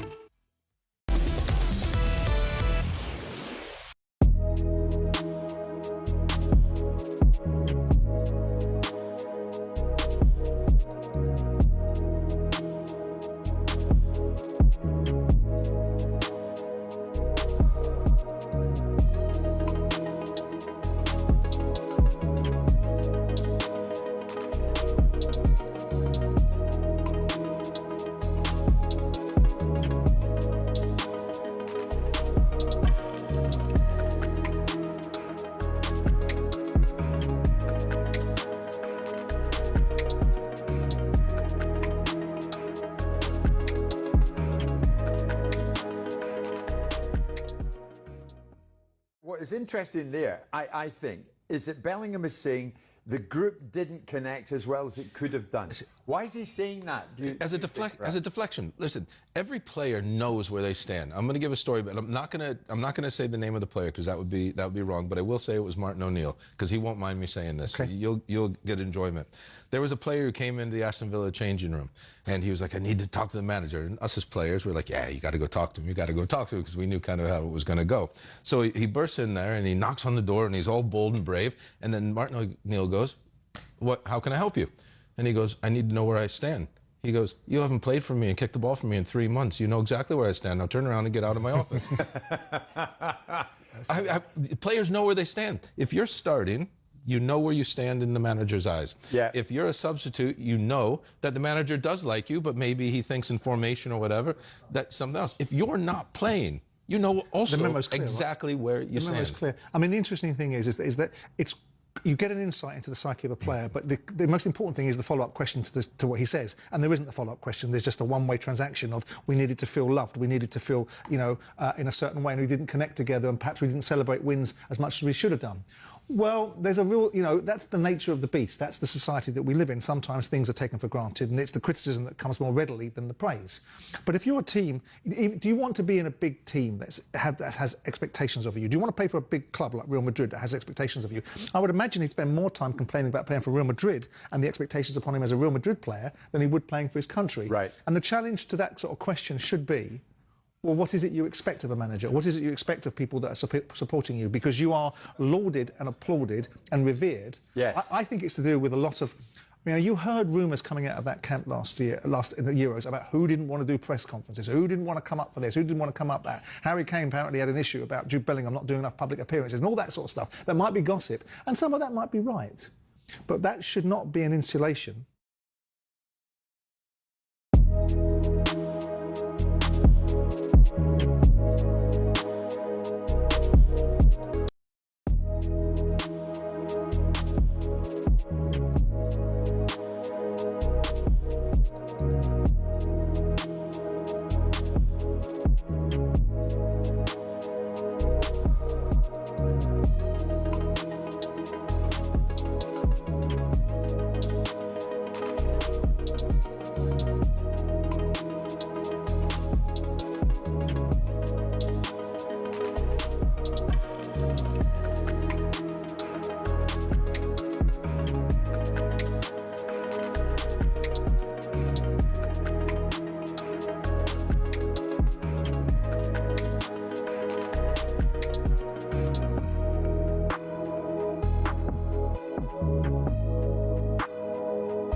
Yeah, good morning. It's the Weekend World Cup breakfast with me, Max Scott. I'm alongside former Aston Villa and Celtic striker Tony Cascarino. And some of your headlines this morning. Qatar won their first ever point at a World Cup finals as a dramatic injury time equaliser and a 1-1 draw against a lacklustre Switzerland in the second game of Group B on Saturday. Elsewhere, a new look, Emma Raducanu stormed into a second WTA Tour final 2026 with a straight sets win over Iva Jovic in the HSBC Championship at Queen's Club. Great prep for her heading into Wimbledon. And Scotland, of course, have beaten Haiti in their first World Cup game in 28 years. Their first World Cup win in 36, only their fifth World Cup win in their history. Amazing scenes. It wasn't convincing, but we do not care. They got the win. And before the game, though, talkSPORT's Jason Cundy found himself in an extremely unfortunate situation on the Game Day phone-in. There's a bag outside of all the shirts in the World Cup. And what I decided to do is every time I come in, I'm going to put my bag in, close my eye, pull out a shirt, and whatever shirt I put in, could have been Argentina, Uruguay, Saudi Arabia, Belgium. Good team. Could have been Scotland. And I had no idea. No, of course. And I've just seen Charlie. Charlie's coming in. Charlie's giving me evils. No. And it happened to be the Haiti shirt. Now, 1 in 48 chance, right? how unlucky am I? Yeah, well, 1 in 48. No, seriously, how unlucky is that? I thought this was a good radio station. I thought, like, Jack. we would expect, to be fair, I think this is probably the most we've ever spoke about Scotland on this radio show. Yeah, on this exactly, this right. radio talkSPORT. And then for him to produce that. Yeah. Nah, No, do you know what? Finish with him. You surely got to feel a bit sorry for me. Do you know, I know Scotland were playing Haiti, and then someone in the office has said, Charlie's not happy with you. What do you mean? He's fuming with you. No, but he said that Haiti are playing Scotland, and I'm like, do you know what? That sums up my luck, that. Yeah. How unlucky. Yeah. If you thought that the hate he got for wearing a PSG shirt on the Champions League final night was going to get to Cundy, it didn't. It fueled him. And yesterday, you likened him to the Joker. Oh, and he's proven it here, Cass. Jason is always loved practical jokes and just the wind-up. He's always been that. Yeah, absolute Brilliant. talkSPORT royalty for me. Jason Cundy be back on the Sports Bar tomorrow night with loads more fun wind-up stories from 10 p.m. But right now, it's time to round up the latest tournament action with Burger King. The Breakfast Briefing on talkSPORT with Burger King Burger Buddies. Total tournament satisfaction delivered by the experts. Order now on the BK app. Right, Cass, we turn our attention to a huge game, by the way, in Scotland's group, in Group C. It was even Stevens between Morocco and Brazil, settled for a 1-1 draw. I mean, we called this, actually. Well, you called it. I thought Morocco would win. Brazil come in and undercooked. I think the Neymar inclusion has overshadowed a lot. The midfield is nowhere near at the levels that we were used to, particularly for me in the 90s. What do you make of the game? Well, I said yesterday, Max, that in the world rankings, whether you like it or not, Brazil was sixth. That's the lowest they've ever been in since rankings started. And they look like a sixth-place team at best. I thought Morocco were way sharper, a lot more pace in their team, more dangerous. Interestingly, Casemiro got subbed at half-time. Cunha came on for Thiago. I thought he led the line okay, but never offered the sort of threat that you see him at Brentford. Brazil were a team that Ancelotti's looking at and going, we need a lot more. Because they got a lot of good players there. They've always had great players. They just didn't look like they were up to the pace of the Moroccans, even though they got a draw out of the game. Vinicius Junior goal was a great effort, great strike. And they've always got that, Cass. That's yeah. the thing for me is if England were facing Brazil in a quarterfinal, let's say, which I think that could happen. You could never settle and rest on your laurels because Vinicius Junior can change a game in a moment, and then you've got Rafinha, and then you've got Igor. He was quieter yesterday. Max, He was, but they've got those moments. Yeah. Oh, well, of course, no, I don't disagree with that at all. Brazil have always had that in plenty of teams that have had flair. They've always had a player that can turn up in a moment. Just disappointed, and I look at Scotland and think you probably got more chance of getting something off Brazil than Morocco. Totally. That's how I would see it. Yeah. Which is, still it makes this group really sort of, in the balance for Scotland because, they're capable. I think their midfield area is really strong. Now, I don't think Casemiro will play in the next game or might not play again. He might be used as a sub because it was a clear problem when a guy who's been so inspirational, played for Real Madrid, played for Ancelotti, played at Manchester United and is then being subbed at 45 minutes. That's a tactical decision. I don't think he'll get back in the team as in, as a starter now. I won't be surprised about that. Can we talk about Igor Thiago, by the way? Because one thing I think that's obviously his performance was off it. And there's a potential, I don't know what you think, Cass, for Endrick maybe to come in. Yeah. It's like a very different player.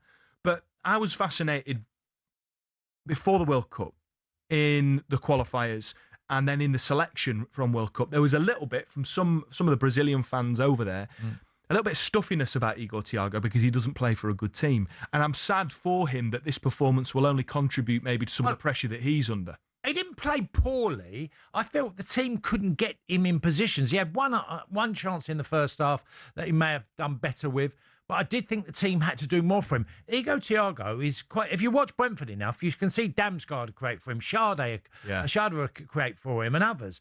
I didn't think that was there. Rafinha is an unbelievable talent, but he does carry the ball maybe more than other players at club level for him. I think he's still got a really big role to play for Brazil, because if you look at Ancelotti and all the years he's had, the great teams he has, he's like the leader of the line. Yeah. He always has done. Yeah, and that's what he can be, and I don't think Endrick necessarily can in terms of the physicality. Think of Benzema, that role. Yeah. Okay, I'm not comparing Benzema to exactly like Thiago's like, but he's obviously an incredible goal scorer as well, Benzema, over his career. Just look at that. But became a leader of the line, Benzema, and done it very well. I just feel that there is a bit more to come from Thiago. There's other issues in other positions over Brazil. Quick word on Morocco, though, because Ismail Saibari, what a finish. Chip at pace, caught Alisson completely out, maybe who came out too prematurely, maybe lost a yard of pace. But I think Morocco for me, they're going to top that group. We've seen what they've done in AFCON. They went on an unbelievable run until they lost in that AFCON final, which then eventually was overturned. They're a top team. You don't want to face them. Their movement and pace and the weight of pass is exceptional. Their closing down is exceptional. Alisson produced one or two good saves as well. I thought they were a little bit unfortunate not to win the game, and I think there's more to come from this Morocco team. And like you said, great goal, and there's a lot of potential. They've got so much energy, and Hakimi's ridiculous. He's the only guy I know. He looks like he's got 3 lungs when he plays, because he's just relentless, up, back, and it's a theme of the Moroccan team. Then, by the way, they're not a counter-attacking team, Morocco. They're going after you. Absolutely. No, it's going to be interesting to see how Scotland fare against him. I think if there's any chance of Scotland getting anything, it's more likely, as you say, Cass, going to be against Brazil than Morocco. That was a roundup of all the latest action, all thanks to Burger King.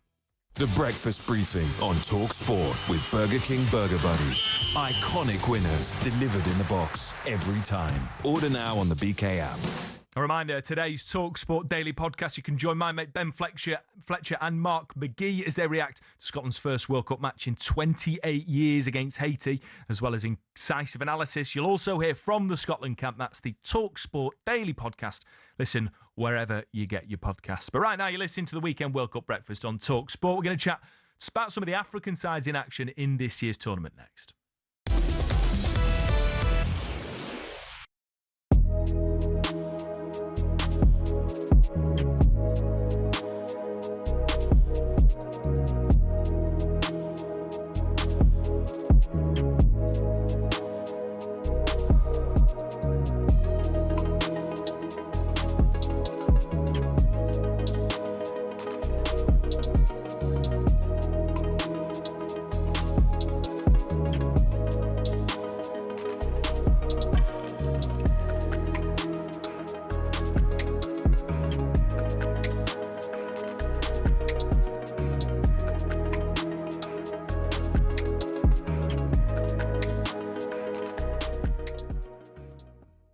For you, Carl, obviously playing right back, you would have played against these two guys, and we don't quite know which one will start, and that's Anthony Gordon and Marcus Rashford on that left-hand side. Now, you've played against both. I'm not going to say which one's better, but what differences are there between the two, and what makes both of them as good as they are? Obviously, Rashford being at Barca, Anthony Gordon just got the move to Barcelona. What are the differences between the two? I think that just says it there. There's not really much with one team signing them both, and wanting to take them because they fit the personality that they want to play the game at. I think, listen, they're both extremely quick players, and they both got an eye for goal as well. The main thing is that I feel that in tournaments that I've played in previously to this, there's not been many other goals than Harry Kane. Yeah. And that's what we need to find. And as having one of them on the pitch, with Bakayoko or Noni on the other side, I think they need to bring some goals into it. The fullback situation. Reece was a little bit more reserved last night than O'Reilly. O'Reilly, we know he's a midfielder that plays left back. He's an 8 that can be a 10. He's incredibly talented. I mean, you'll know all about him, right? Reece, I felt, was a little bit more structured to his game. Yeah. And maybe that's because of his hamstrings. Maybe they're managing that. I know at Chelsea they've had to manage that because there is some fragility in and around there. How important is that, though, that Nico Riley does that job on that side? Because his link-up play is exceptional. He really is a major talent. I think you can't take that away from Nico. What he's done at Manchester City and arriving in the box in areas that you don't expect a left-back to get into just shows what he does offensively. But I think Reece James played a very intelligent game last night. From watching it, he managed himself really well.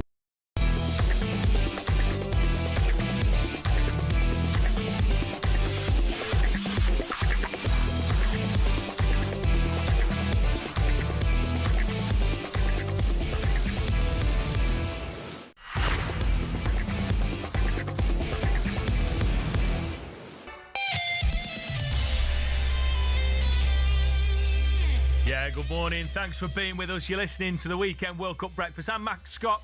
Former Marseille striker Tony Cascarino, a man who's been at 2 World Cups, is alongside me. And with the World Cup now fully underway, talkSPORT's Predict 6 is officially live. If you think you've got what it takes, then play our free game for a chance to win 25 grand. Just predict 6 outcomes for a shot at 25 grand. Head to talksport.com/predict6. Now that's talksport.com/predict6. Your chance to win £25,000. Terms and conditions apply. UK only, 18 plus, 1 entry per customer. But now we're going to chat a little bit more on the African perspective in this tournament. So many talking points, so many great teams. We've just been raving about Morocco, their draw with Brazil. I'm backing them to win that group. Ivory Coast as well, getting underway against Ecuador tonight from 11:30 p.m. That, of course, live on talkSPORT. And we're also going to get the latest from the Somali referee who was denied entry into the US. Delighted to welcome African football expert Eric Njiru. Eric, thanks so much for joining us, mate. How are you doing? Hi, Eric. I'm doing fine. Good morning. How are you? Yeah, we're doing well. I mean, look, there's so many things to talk about in regards to the African perspective. Let's start with the refereeing situation, right? Omar Artan, widely regarded as one of, if not the best referees in Africa. He, as we know, was denied entry by the US. UEFA, though, I guess in response, have said that Omar Artan will take charge of the Super Cup match between PSG and Aston Villa in August. What do you make of this entire situation and the way that it's been dealt with by the US government? Well, look, this whole situation, I think FIFA could have handled it better. I mean, look, the list came out a couple of months ago when they decided who was going to go to the US, who's not going to referee, and they knew we may have some of these visa restrictions. But I do think the main problem here is that FIFA decided that all their referees will be based in Miami. I mean, knowing some of these situations, they would have taken some other referees, let's say, to Canada or to Mexico, because that now denies some referees who cannot enter the United States a chance to referee at the World Cup. If this referee has a problem with the United States, maybe he can work in Canada or in Mexico. Is a top referee, is a young referee, that is the problem. Is a young referee with a very good future, with a bright future. So it's like now you've killed his dream of going to the World Cup. You can even give him a couple of games in Canada. This week we saw the Thomas Partey issue. Is being told he cannot play in Canada, but he can play in the US. They could have handled all that situation just like the way they've handled the Thomas Partey situation. So I think this was a big mistake from FIFA. And for the US, they did their thing. But I think for this young referee who is from Africa, who is from Somalia, they would have given him a chance to go and ref at least in Mexico or Canada. Yeah. Eric, tell us how you feel, because you started the competition, you had South Africa involved. They didn't play particularly well and got beat and had a couple of red cards as well. But we've seen what Morocco can do against Brazil. Okay, it was a draw, but I thought Morocco were the better team. We're now looking at Ivory Coast, Senegal, Ghana, a number of African countries. So how do you see it from most of the African teams? Well, I think for African teams right now, especially Morocco and Senegal, they're coming to this World Cup as the best teams in Africa. They contested the AFCON final a couple of months ago in Rabat, Morocco, and we expected Morocco to actually perform well because this Brazil side, we have to be realistic. This is not the Brazil of 10 or 15 years ago. They still have problems, selections here and there. When we spoke to a couple of fans yesterday at the stadium before the game, they said when they look at the front line of Vinicius, Rafinha, and Igor Thiago of Brentford, they felt that there's no chemistry because these three players, have not played together for long. So they felt that Morocco, who have played together for too long from the AFCON and from the World Cup last time out, they have a chance to do it. But this year, with the World Cup expanding to 48 teams, it feels that these African teams that we've brought here to the World Cup now have a chance to probably go to the knockouts. South Africa, yes, they lost to Mexico on the opening day, but I think we never expected them really that much to do well in these opening matches. But the other teams like Senegal, Morocco, Ivory Coast, I expected them to do quite well because these are the two teams who have their best players playing in Europe. If you look at Senegal, all their players are playing in Europe. So I really expected these two teams to go as far as possible. You mentioned there sort of Senegal, and I agree with you. I back them and Morocco to go really far in this group. I actually spoke to someone yesterday, I think Senegal will win their group.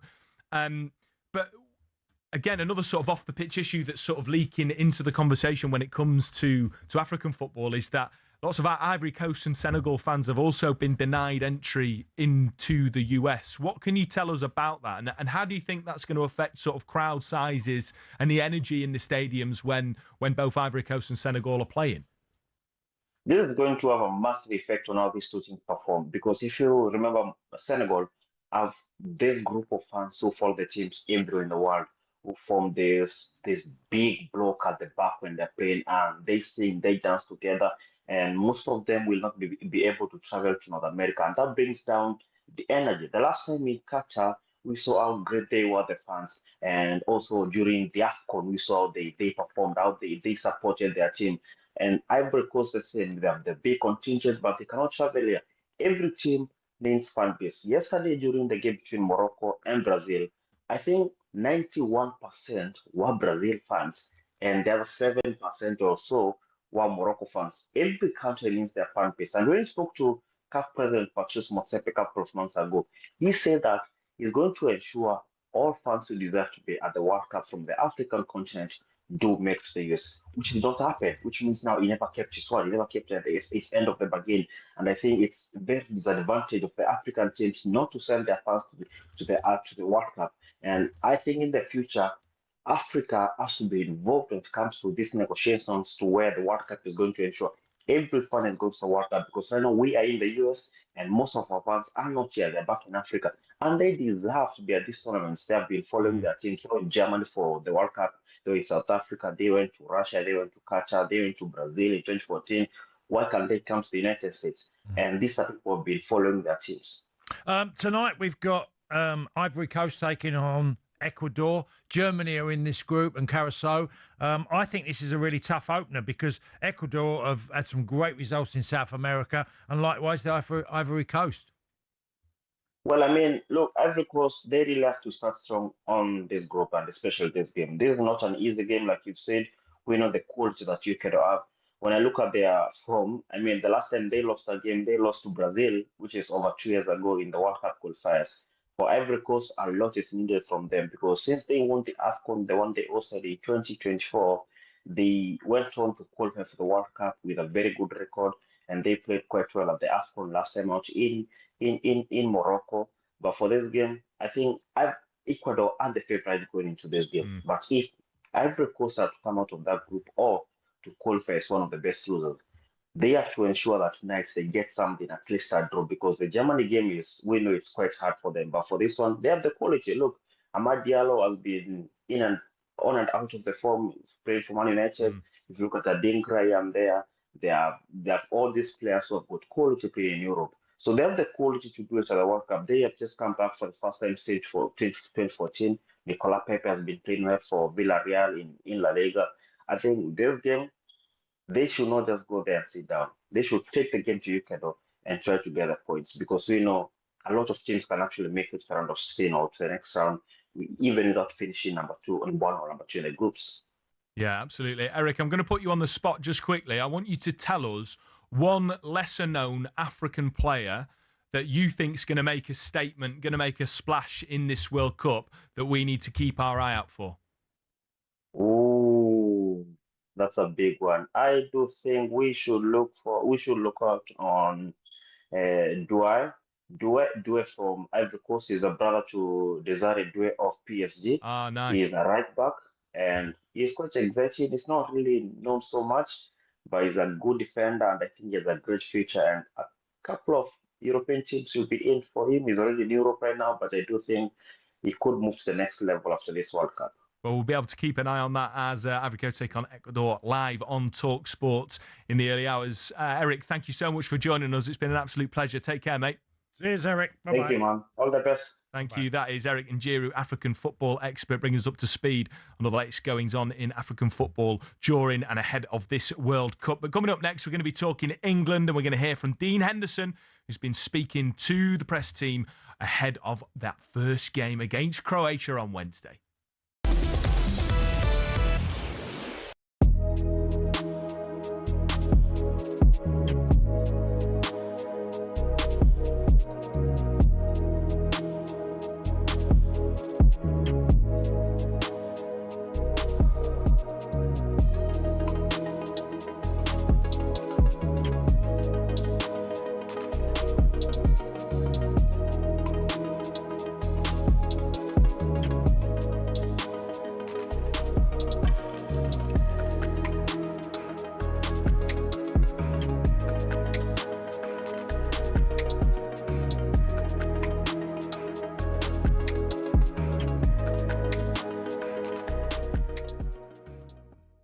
First player up front I've gone for Neymar.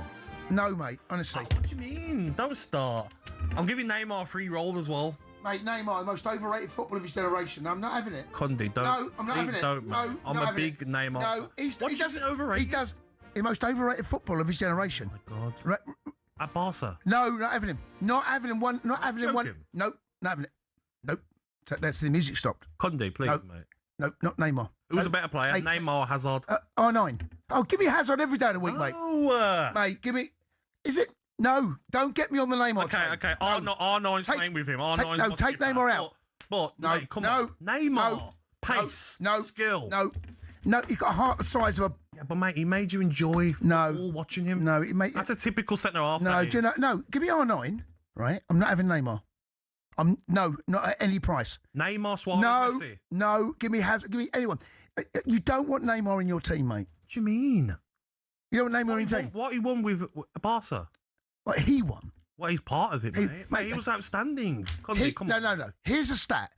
When he left Barcelona, he never won a major honour again. And don't give me He left Barca for the dough, didn't he? Obviously, to PSG. Well, that goes down. It's a black mark in my book. know, but No.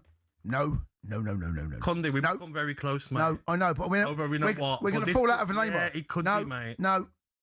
Please, mate. No. Wow. No. No. Scrub him out. Let's break. Scrub. All right. Scrub He's him out. Thiago's in. Thiago, you in from Brentford? Go on, mate. You're in. Shows what you. Thomas Tuchel's busy trying to bring glory back to England for the first time since '66. But how did he get here? Well, from the sleepy town of Krumbach via some giants of European football, here's his journey to Wembley. Sitting around 60 miles west of Munich, Krumbach's population is less than 14,000 people. But Tuchel's friends there remember a boy whose ambitions lay far beyond the Bavarian community. His will to win was evident early. Tuchel often captained his youth football teams, and his school side lifted the national German football trophy in 1987.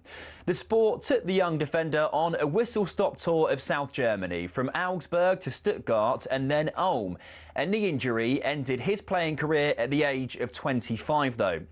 Tuchel accepted his first coaching role in the Stuttgart youth setup in 2000, hired by none other than Ralf Rangnick. Under Tuchel's stewardship, the club's under-19s won their league title in 2005.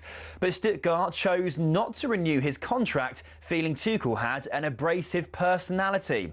He went on to manage Augsburg's second team before spending 5 years at the helm at Mainz. He then followed in Jurgen Klopp's footsteps and moved from Mainz to Dortmund. Here, Tuchel secured his first major silverware, the German Cup, in 2017. 8 more major trophies came next for Tuchel in just 5 glorious seasons. He won 2 Ligue 1 titles and a pair of domestic cups as PSG boss. At Chelsea, he famously lifted the Champions League as well as a Super Cup and a Club World Cup, and he also bagged a Bundesliga at Bayern Munich. And then, 4 months after leaving Bayern, Tuchel was unveiled as England's new manager. I always wanted to come back to England. That was my big goal. I have the best memories of the country, of the league and of the players. The attitude towards the game, the attitude from the supporters. Well, here's hoping Tuchel can finally drag England over the line at a major tournament.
Yeah, good morning. This is the Weekend World Cup breakfast on talkSPORT. I'm Max Scott. I've got former Republic of Ireland striker Tony Cascarino, the man to my left. And Scotland, of course, beat Haiti 1-0, their first World Cup win in 36 years. Here's how it sounded on talkSPORT. Low ball in Adams, what a save! Out to McGinn! Deflected in! It's Super John McGinn! We'll be bringing you more reaction from that game a little bit later on. Brazil as well. They had to settle for a 1-1 draw against Morocco despite an absolute stunner from Vinicius Jr. Vinicius Jr. cuts back inside. Brilliant goal! Absolutely brilliant goal! A moment of absolute genius! Play a chat about that game as well, and we're continuing to build up to England's first World Cup game. Dan Burn has been speaking to talkSPORT about how everyone has to play a role if England are going to bring it home this summer. I just want to be here and help the team however possible that is, whether I start, whether I come on, whether I don't play a minute. I'll not feel as if I've contributed any less to anyone else. Yeah, give us a call, drop us a WhatsApp message this morning. England fans, how are you feeling? I know it's all been about Scotland this weekend, but don't worry, you'll get your turn. We'll get our time in the limelight. Tell us how you're feeling about Thomas Tuchel's men heading into that game against Croatia, of course, who knocked us out in 2018. 03717 223344. You can give us a call, have your say, or text us on 81089. This is the World Cup Weekend Breakfast on talkSPORT. Right, we're chatting England as we're just 3 days away from that first game in Croatia. Crikey Moses, I cannot wait. England shirt ready, iron pressed for me next weekend on the Weekend World Cup Breakfast cast. Don't you worry about that. A reminder, that game's live on talkSPORT from 9 p.m. this coming Wednesday. And talkSPORT's England correspondent Faye Carruthers has her ears to the ground. Alongside the Sun's Tom Barkley, we can now hear the latest from the Three Lions camp in Kansas City. Morning Max, morning Cass. We are in Kansas. We've just been watching 27 England players train for the first time at their new sporting facility where they're going to be based for the rest of the World Cup. Delighted to say that the Sun's Tom Barkley is with me. We watched the players train. They all look pretty good after their flight from West Palm Beach. Tom, anything that you spotted? It was just interesting watching them train in front of about 300 or so local fans and doing all their different little warm-ups. We had a nice little routine just behind me over here where they were doing a sort of keepy-uppy routine where they had to keep the ball off the floor and then try and score a goal, which when Harry Kane scored one, that drew a big cheer from the crowd. I think it was quite a light session, getting used to the new environment, because obviously it's the first time they've been at this facility, which they're going to be using throughout the tournament. But no, it was a nice little little flavour of what it's going to be like for them. And so many of the players, you know, seemed in pretty good spirits, bearing in mind they've been travelling, and it does take it out of you. Today we had the opportunity to speak to Dean Henderson, to Nico O'Reilly, and to Dan Burn as well. A lot of questions about the kit going missing, but everyone's okay. Nobody's lost anything important. Yeah, Dan Burn was saying that the first he'd heard of it was via the media, which is interesting to hear. And he said that nothing had been taken that he was worried about, and everything had sort of returned fine, and it hadn't disrupted their preparations at all. Obviously, an interesting story from our perspective, but it seems like they haven't been put off by that kind of disruption ahead of their tournament, which obviously kicks off next week. Another interesting topic of conversation was the Lions Den episode between Jude Bellingham and Morgan Rogers, and the conversation that Jude was having about 2024. You and I both covered England out in Germany, and you know, he questioned the off-the-pitch togetherness of the squad. When I asked Dean Henderson about it, you know, he said he had a great time playing Wolf. But what did you read into Jude's comments? Yeah, I mean, it was really revealing, wasn't it, about how he sort of felt the whole tournament went, because it was a strange tournament to cover, wasn't it? Because the team weren't playing particularly well, and yet they made it so far that they almost won it. But you got that sense of frustration, a bit of animosity between maybe the players in the outside world, the media, ex-players throughout that tournament. It was a bit frosty, and so for Jude to sort of go into that and then sort of discuss it being an issue, behind the scenes, not being quite as together as Dan Burn very eloquently articulated, the brotherhood that they've got here so far, was very interesting. And it's something that Thomas Tuchel, ever since he's come here, when he's talked about putting the second star on the shirt, he's talked about the need for a brotherhood. Anthony Barry, I remember us interviewing him not that long ago, where he talked about that brotherhood being really important. In fact, I can reel off the amount of players who've talked about this brotherhood. Mark Gahey throughout, whenever we get a chance to talk to them. So it's something that they've really sort of tried to hone in on, and fingers crossed it can be much stronger than it apparently was last time round. Yeah, absolutely. Thank you, Tom, for all that insight. You'll hear a lot more from us here in Kansas over the next few days before England travel to Dallas for their first game against Croatia, which kicks off on the 17th. Yeah, interesting stuff from Faye and Tom there. Great to hear that the mood in camp is feeling a little bit more positive compared to the previous Euros. And Faye's also been chatting to some of the players after training. Here's Dean Henderson talking about the group bonding that the team have done in training. Connected in Traitors, in Wolf. There was different things going on around camps, but certainly this time round it feels something different. We've had some time together, and it's been really good. And I think ultimately, if you come into a tournament like this and to win it, you've got to have that togetherness. You've got to want to go to war for each other, and you've really got to dig in the trenches at certain times. Everyone's been there, and they know what that takes. But you've got to really love your mate, Kasarja. Cass, it goes with the sort of theme we were speaking about yesterday in terms of Jude Bellingham's comments about the mood in this camp compared to last camp. That can only be a good thing for England moving forward. It's taken quite a long time for all this to be spoken about, hasn't it, Max? So obviously last time round it wasn't particularly good, because you've had a number of players from Dean Henderson and obviously Jude Bellingham that it wasn't quite right. Now, if you lose games, or or sometimes the group just don't knit together as well as it should do, it seems a lot better now. I mean, but at the end of the day, it'll come down to results. I'll tell you what, Cass, it's interesting hearing it coming from Dean Henderson as well, because Dean Henderson, with respect to him, what a couple of seasons he's had with Crystal Palace, he's been an incredible leader on and off the pitch, but he's not really going to get a look in, because Jordan Pickford's the number one. Yeah. And unless something happens to Jordan Pickford, then Dean Henderson's not going to get a look in. And the fact that he's talking about there being a great mood, and that he's not sort of got a chip on his shoulder about the fact that he's probably not going to be England's number one this tournament, he might not even play a minute at this World Cup, that's good signs. Yeah, but you have to go with a mindset. If you're number two, and look, I played a couple of times, and goalkeepers especially, and you do your utmost to prepare the number one, and if you're called upon for whatever reason, that you're absolutely going to be ready. That's Dean Henderson's job. And it's a bit similar to what Dan Burn said. Look, I might not play, but if I'm called upon, I'll make sure I'll be absolutely on my game to be in prime position to play well. And you're backing each other. It's different from club football. Well, your club football's your bread and butter, week in, week out. So you can get very upset if you lose your position. Okay, you're not the right back number one, or the goalkeeper, or whoever, the centre forward. But international football is slightly different. It feels like you have to have that togetherness with everybody involved to go on and win Do you think the that's World more Cup. important? Because that's clearly been a part of Thomas Tuchel's thinking. It's clearly been a part.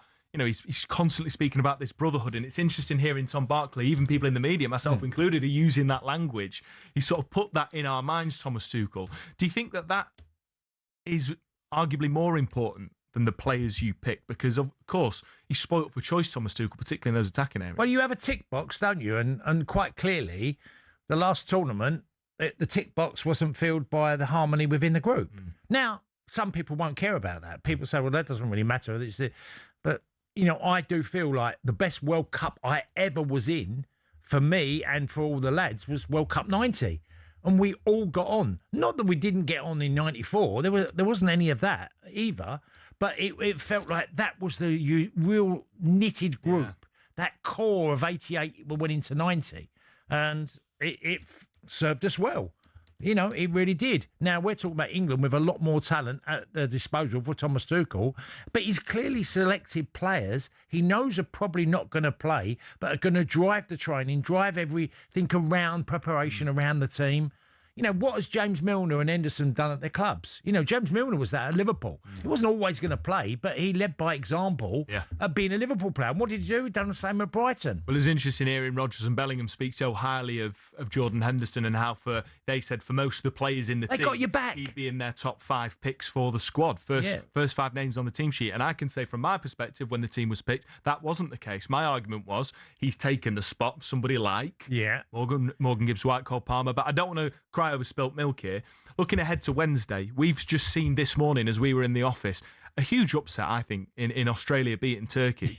Croatia have done the dirty over England in the past. They're not the team maybe that they were previously, but I'm looking through the squad now. Josko Gvardiol, they've obviously got Mateo Kovacic, who's not been playing a lot of football. Luka Modric is still going to be pulling strings. He's been doing great for Milan. Luka Sucic, Sociedad player who I've seen quite a bit this season. Ivan Perisic still going strong. Perisic's 37. But he's a left winger. He's still playing. I know, it's mad. Now, I would like to think this is a bit of a tournament too far, really, for the Croatians, because they've had incredible talent. Their country, I don't even think there's 5 million population in Croatia, but they produce these amazing teams, and they've had a number of them. I do feel, and look, Modric's been an incredible player for the last 2 decades, but I do feel it's a little bit too far. England, for me, would have way more than Croatia going into this game. Does it make ultimate difference? No, you still got to go and get the result. But what you've said, they've got loads of experienced players who've been around the block, played semi-finals, been involved in finals. Wouldn't be surprised if it was just a 1-0. No, and then everyone's going to be complaining that he hasn't scored enough goals, but ultimately it's 3 points on the board. Yeah, look, Modric, as great as he's been, I still wouldn't think he would now be the player, even though he's called upon and AC Milan and what he's done before. I still think that certainly Elliot Anderson and Rice can manoeuvre him around and be more athletic. I know he's a fantastic footballer and he makes the ball do all the talking, and he can get round the pitch. I just think surely Anderson. Oh, without a doubt, I back England to win it. I back us to win it. I just think that, as you say, with such experience, they're going to make it. I think they're going to make it a difficult game, and we shouldn't necessarily be going into the game expecting it to be a 3-0 spanking. Yeah, what we saw, with Australia today, they had a tactic that worked. Okay, Max, as we're watching it, we're going, how many bodies are getting behind the ball? How many people are blocking? How many times the goalkeepers produced a save? I don't think Croatia will be anything like that, but they will be more defensive, I believe, against England, because they got to. If you go back to 2018, when obviously England were leading at half-time 1-0 and lost 2-1, England got very conservative in the second half. That's what cost them that semi-final. It wasn't because Croatia were brilliant in the first half or even in the second. England ended up backtracking. And that's why Gareth got stick. I can't wait, hopefully, for a situation where England are in a semi-final and 1-0 up. And that is where you're going to see if Thomas Tuchel is worth his weight in gold and the millions that he's been paid by the FA. It's for that moment when England are in a winning position in a huge knockout game and they put their foot firmly on the neck of the opposition. That's what we need to see. These group games, I'm sure, are going to go fine. They might not be vintage, because it hasn't been vintage, let's be honest, for much of Tuchel's tenure. But that's what it's about. And so I guess we've got to get through these games first. I don't want to be complacent, but that's what I want. Don't jump ahead of yourself on anything. Nothing's given early. So, but England have got a good enough side, I think, to take on this Croatian team in the first game of their group. Don't forget, your home of the World Cup is talkSPORT. Next Wednesday, you can hear full live commentary of England's massive World Cup opener against Croatia with Jim Proudfoot, a former three-line skipper, Forest legend Stuart Pearce. You're listening to the Weekend World Cup Breakfast on talkSPORT. Up next, we're going to be previewing the Germans. They take on Curaçao later on.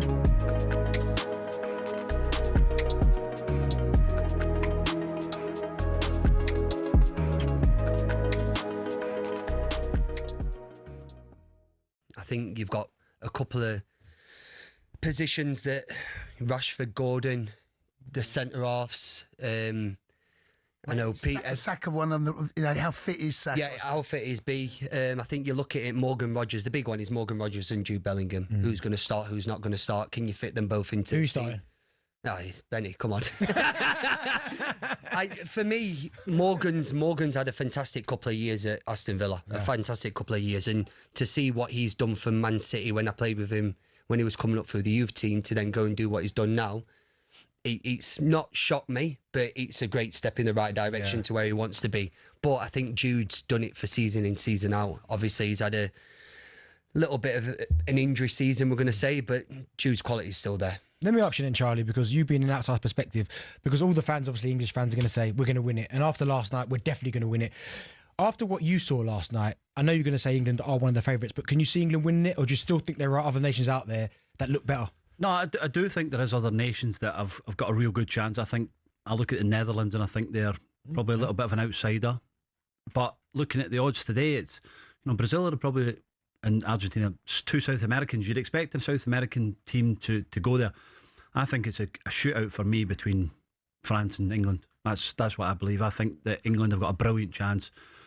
Thomas has made the decision to go and leave these players, Foden, Palmer out. And he's made that decision. And I thought England were really good last night. I thought they'd go and let's say, for me, Stones plays because he can control the game for you in the heat.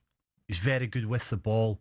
Mark Gahey, very good with the ball. I just thought that partnership could really dovetail really well for England. And I think, and I've said it last Qatar tournament, I think England are really, really strong and they've got a good opportunity of winning this. As a Scotsman, would I like to see it? Absolutely not. but for my son, I say it all the time, for my son who was born in England, I would love to see for him the opportunity of England winning a major tournament.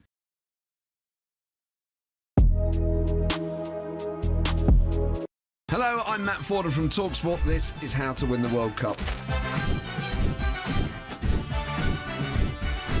This is the best squad I think England have ever had.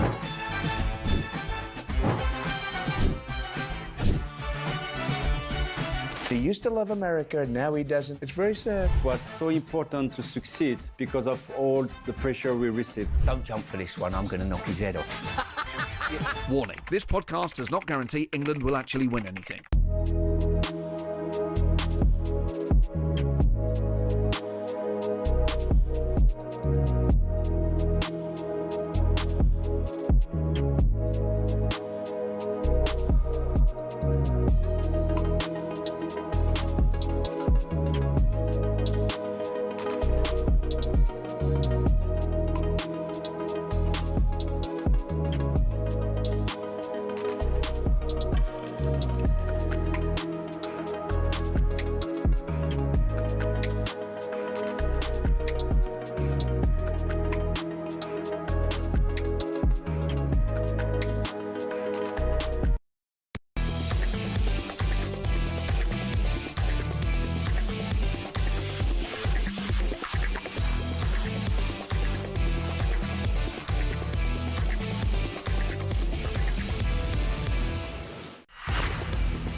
Staunton plays it in again towards Tony Cascarino. Good morning, Cascarino. Tony. Oh, at the same time. Oh, lucky man. How can you spend 25 grand on a handbag? Come on. But you just said to me I didn't have to do anything. I'm scary enough as it is. Never fear. Culture Cass is here.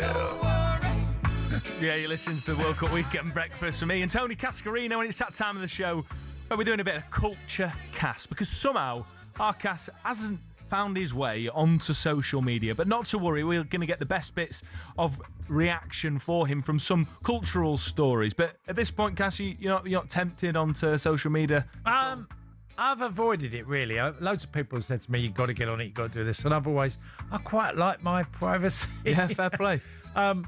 Hey, it's whatever your thing. You know, some people love it and be on it, and I get it. It's for the younger generation, but loads of other people get on it as well. Well, luckily for you, Cass, this has landed in the papers this morning. So you spotted, actually. Chelsea legend Eden Hazard has launched a shock new business venture, writes Alison Rudd in The Times. He's now producing his very own range of wines, teaming up with Italian wine company boss Fabio Cordella. Grown in Italy, they're going to go on sale there and in Belgium from next month. Cordella said, when Belgian talent meets the excellence of premium Italian wine, it creates a vintage in Eden's image. Elegant, intense and iconic. God, spare me. You're going to get yourself a bottle, though? Well, it's called Hazard, the wine. I mean, it's a good name for wine. Yeah, it's a good wine. And you're a well-travelled man, Cass. The strange thing about this story that Alison Rudd, who I know personally, and he's down in Southampton. He's gone there, and Letizier's there, James Beattie, it's a funny bunch, Ricky Lambert, and Ricky Lambert, James Beattie, and Matt Letizia, his wine lord. He's turned up in Southampton to promote his wine, and apparently he said very few words, and just sort of, was there. And a good number of Chelsea fans went down there to see him. Why do you think he's gone to Southampton to I don't know. wine only on sale in Belgium and Italy? But he's obviously doing this sort of tour promoting his wine.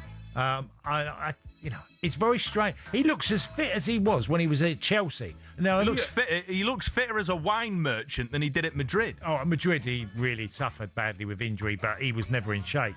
But you forget how good of a footballer Eden Hazard was unbelievable. He was one of the best I've ever seen from a standing start that could take on a fullback and beat him to the ball. Cundy said the other day that he'd take prime Hazard over prime Neymar every day of the week, and I totally agree with you. Yeah, I would as well. I'd agree. Yeah, Hazard was sensational. For a period, he was unplayable for fullbacks who he scared the life out of. But there he is promoting wine, his own wine, and looking good, and he's only 35 years old, and obviously he's made a hell of a lot of money. Fair play to him. Enjoy your wine venture, Eden. Right, but it's time now, though, to look ahead on High Pressure Picks with Shaw.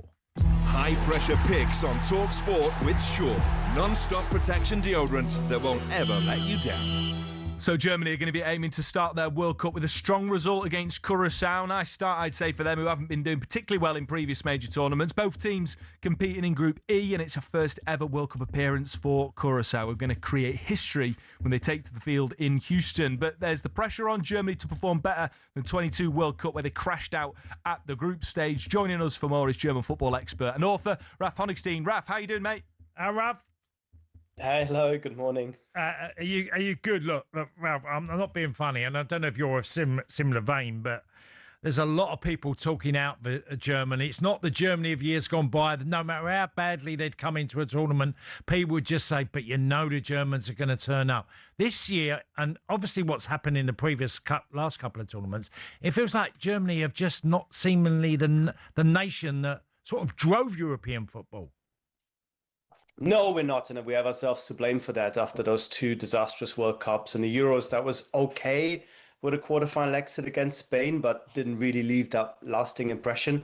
And we need to go back to that status where people are a bit worried about us, where they talk about us, where they take us seriously. And I think that is the main objective, to just be competent, to show that German football is still alive, can still challenge. I don't think we can quite go all the way, but at least sort of into the quarterfinal, where we would meet France if everything goes according to plan for both sides. At that point, it's probably curtains. But that is the real aim of this World Cup. We need to come back. We need to show up, and we need to show that Germany, for all their problems, are still a pretty decent side. Look, if we go back a year ago, and obviously Musiala, and he looked the leading light for German football and a fabulous talent. And then he got that terrible injury in the Club World Cup. And you've got Wirtz, who's had a big move. You've got Havertz. You've got the lad Cole at Bayern Munich, Leonard Cole, which is another terrific youngster. But tell us the Musiala, because he was the one for me. I thought this guy's going to be a big star over the next 5 to 10 years. Yeah, and that's why the injury has been such a devastating blow both for him and to German football. He's still fighting his way back to fitness. He's been playing regularly for Bayern, but you can see the odd glimpse rather than the consistency and the brilliance that he showed before he got injured. And that's why there's a big debate in Germany now that Thomas Müller and Jürgen Klopp, who are both working as pundits for Magenta Television, have said that if they were to pick the lineup for tomorrow, they wouldn't, or tonight, they wouldn't pick Musiala because he's not quite ready yet. And as you'd expect, Nagelsmann defended him and said, no, Musiala is ready. Of course, we understand that he's still, developing his game, still improving, still finding his confidence.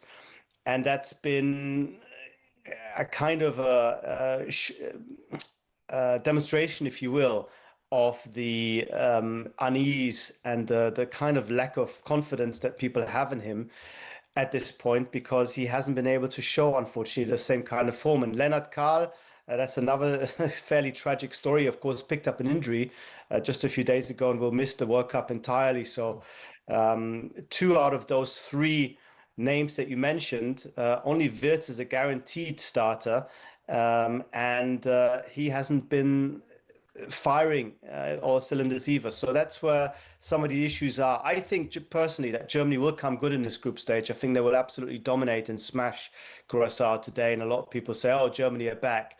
I think it's against the better sides that our limitations will come into sharp focus.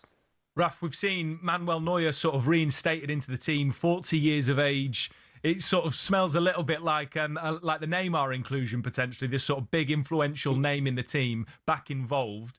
Are you behind that decision for the experience he brings and the quality that he's still got, or do you think that sort of Germany need to move on in that regard? No, so I think what happened here is that Neuer's form in the second half of the season was such that Nagelsmann just couldn't afford to leave him out. He had moved on. Neuer had moved on, but they both decided that a 40-year-old Manuel Neuer is still by some distance better than anything else Germany has. We have some talented keepers coming through, and ironically, the most talented of all is Neuer's understudy at Bayern, Jonas Urbig. But he couldn't be picked ahead of him. He couldn't be picked ahead of regular starters like Oliver Baumann, for example. So Nagelsmann, if he wanted to maximize Germany's chances, despite not having the best relationship personally with Neuer, was kind of forced to do it. And I sort of respect it. I think to not pick Neuer would have smacked a bit of stubbornness. Neuer is not the same player he was in 2014. He's not the same player he was in 2020.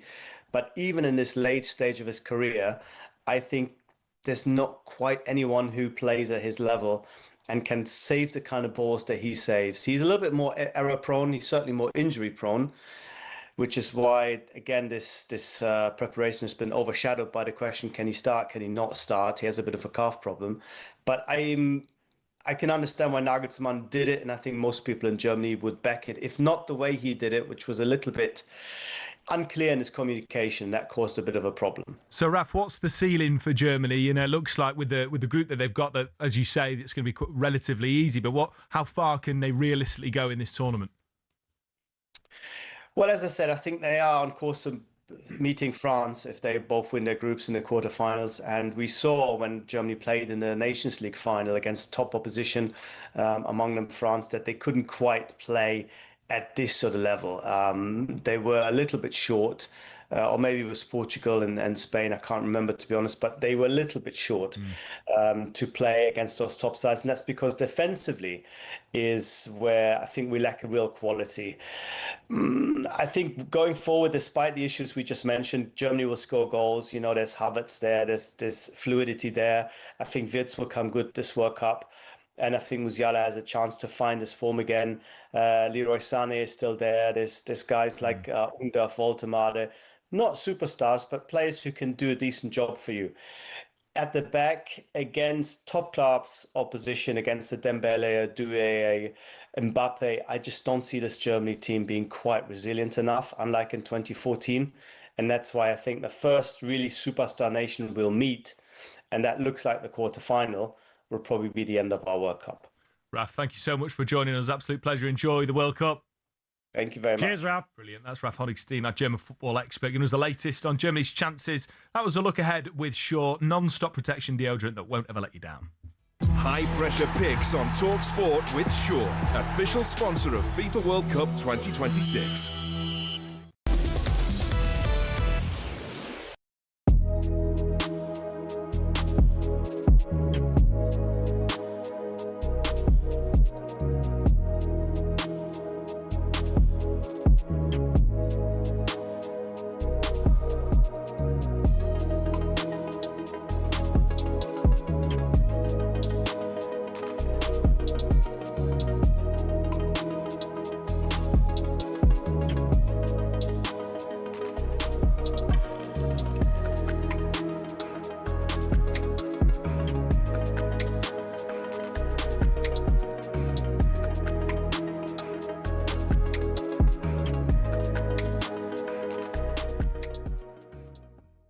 I think when you look at Bellingham, especially like the last game, you know, he started the game and within the first 10 seconds, he had pressed the ball and he went out for a throw-in, and that sets a tempo, doesn't it? But something about him, Neil, I'm with you.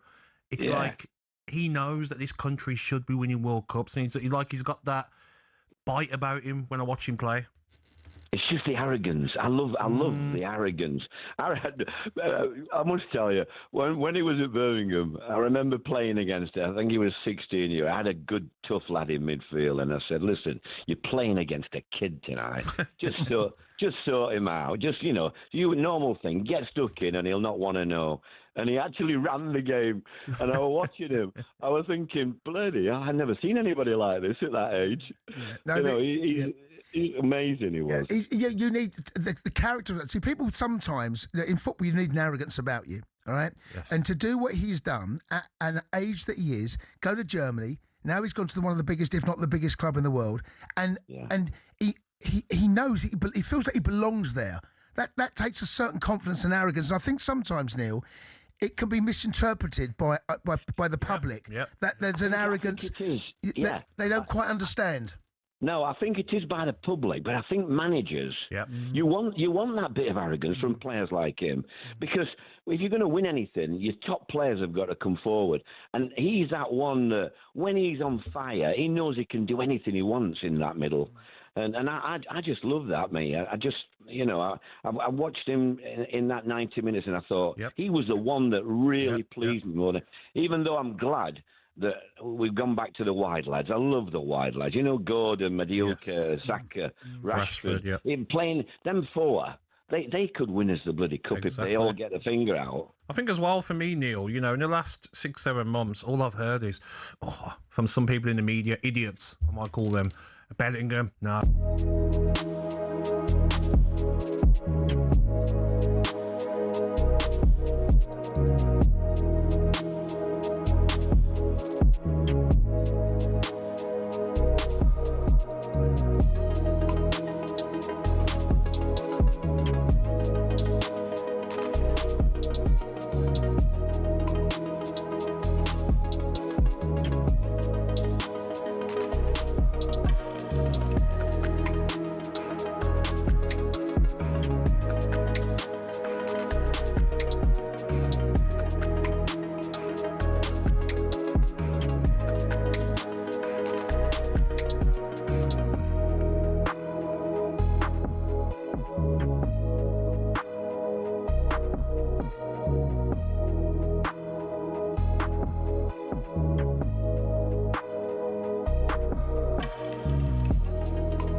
listening to the World Cup Weekend Breakfast on talkSPORT. Me, Max Scott, alongside Tony Cascarino, and we're reacting to what was a historic win for Scotland against Haiti in the World Cup. We're going to look back at that.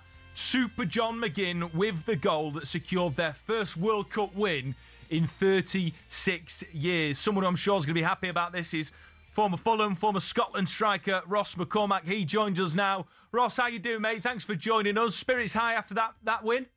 Oh, over the moon, honestly. They put us through the ringer, the boys, but they got there in the end, didn't they? Well, absolutely. I guess that's what matters. We got a couple of texts this morning saying that people weren't pleased with the performance, and I can kind of understand it. But when you've not won a World Cup game for so long, you kind of got to put the performance behind you and sort of revel in what could be a result that potentially gets you into the knockout phases. You know what? I was sort of humming in hand with it last night as well. But see, when it gets to this stage, you're at a tournament. Who cares? Yeah. Who cares? Don't get the points on the board. Yeah, I mean, Ross, that is the only thing that matters really going into a group which you've got Morocco and Brazil in. You know, it's a tough ask. Yeah, and you saw them. I watched their game beforehand as well, 11 o'clock kickoff. I mean, there's not much between them two. So if Scotland can get a point off one of them as well, they're guaranteed to go through. So listen, I'm over the moon with that result last night. I don't care how it came around. The main thing is they've got the 3 points on the board and we go again. Ross, what do you make of the idea that, look, yesterday there was so much pressure. Scotland went into it favourites. Haiti were always going to be tricky, and I thought they put in a good account of themselves. But you were favourites, so you had even more pressure to get that monkey off your back and get the win. You've done that. Now against the Moroccans, the Brazilians, who are going to be firm favourites, do you reckon that, you know, maybe the handbrake will be taken off, the shoulders will be a little bit looser, and Scotland might be able to show some of the performances that we've seen in the build-up to the World Cup? Maybe that we can see that against one of those two teams. You know what? I'm not 100% sure. I think Scotland go with two up front last night. Shankland started. I expect Scotland to go against Morocco and Brazil, probably one up front, and be a little bit more conservative now that they've got the 3 points in the bag. But there is a little bit less pressure in the fact that everyone and their dog expected Scotland to beat Haiti last night. Probably a lot more comfortable than 1-0. You know, everyone I spoke to last night before the game, they're saying 3-0, 4-0, some even 5 and 6-0. It's not that easy when you get to a tournament, especially international football. So the fact that they've got the 3 points on the board, they can go into Morocco, they can get into Brazil, and yes, there's a little bit less pressure, on them, but these guys, you've got McTominay, McGinn, who are used to winning games of football. Yeah. They don't want to go up against Morocco and up against Brazil and just be turned over. It's not going to happen. They're going to put up a fight. So, Ross, you said you watched Morocco versus Brazil. What did you make of Brazil and Morocco? Because I personally thought Morocco had quite a bit more than Brazil, even though it ended a draw. I'm the same as you. I said before the game I kind of fancied Morocco because they're such a strong unit, back to front. I thought they worked through the thirds. I thought they were excellent. First goal was superb. But Brazil do what Brazil do. You know, for me, Brazil are a little bit of, I don't want to say they're a team of individuals, but the brilliance that they've got, your Rafinhas, your Vinny Jr., you seen it for Brazil's goal. It came out of nothing. Yeah. It came out of nowhere. It was just a little bit of magic, and that's what they can do. But I was really, really impressed with Morocco. I thought they were probably the better team on the night. But Brazil are Brazil, aren't they? They're just hard to put down. Yeah, you're not wrong about that. But look, Ross, I have noticed that you are wearing a Scotland shirt, and you say you watched the Brazil-Morocco game. You, of course, watched the Tartan Army. Have you had a wink of sleep yet? What do you think? I love it, mate. Look, and I've got to ask you as well, we've been hearing this morning, I know you played for Rangers. It looks like Derek McInnes is going to be following Lawrence Shankland to Rangers from Hearts. What do you make of that appointment with Danny Roll on his way to RB Salzburg? First of all, I think it's a good opportunity for Danny to go back to Germany, but I mean, it's a hammer blow for Hearts, isn't it? I mean, if taking Lawrence Shankland ain't enough, if Rangers can go and take their manager, I mean, it's a disaster for Hearts, isn't it? Let's be honest. But I think Derek deserves it. I think he's probably, over the last, however many years, he's probably deserved a shot at the Rangers job. Rangers fans absolutely adore him. I think what he done at Hearts last year, getting every ounce out of Hearts, I think he deserves it. So I don't know. It's going to be interesting next year because you've obviously got Martinelli across the city as well, who ain't going to lie down. So it's going to be some title race, I tell you that. Yeah, I'd agree with you. We saw the sort of fiery scenes at the end of the season. Can expect that next year. Ross, thanks so much for joining us, mate. Go get yourself some sleep. Because it looks like you've been having a good time, and I don't blame you. Massive win for the Tartan Army. Take care, mate. Cheers, up with Scotland. Brilliant. That is a former Scotland striker, former Fulham striker, played for Rangers. Ross McCormack. He was an absolute bagsman, by the way, in the day. He scored so many goals for Fulham. Yeah, he did. Yeah, had a great time. He had some difficult periods of his career as well, because he got a lot of goals at Leeds as well, didn't he? You know, and you don't need to bring that up, mate. We just had him on. No, I don't mean it as we all had difficult times. I've been there, Max, a number of times at clubs. It happens in football, but listening to him there, I recognised the wallpaper where he was. Oh, where was he? I think he was in the Victoria Casino. I don't know if it's London, but hey, fair play to him. You've got to enjoy it while you can. It doesn't come very often. Just their 5th World Cup win. Brief word on tonight, right? We've been spoke to Paul Williams about the sort of the Asian football teams, Japan, even without Endo, for example, Mitoma injured for the World Cup. Really well organised outfit. They're taking on Netherlands and Cass. I saw on social media some mathematician who supposedly has predicted the last 3 World Cup winners based on data. Yeah.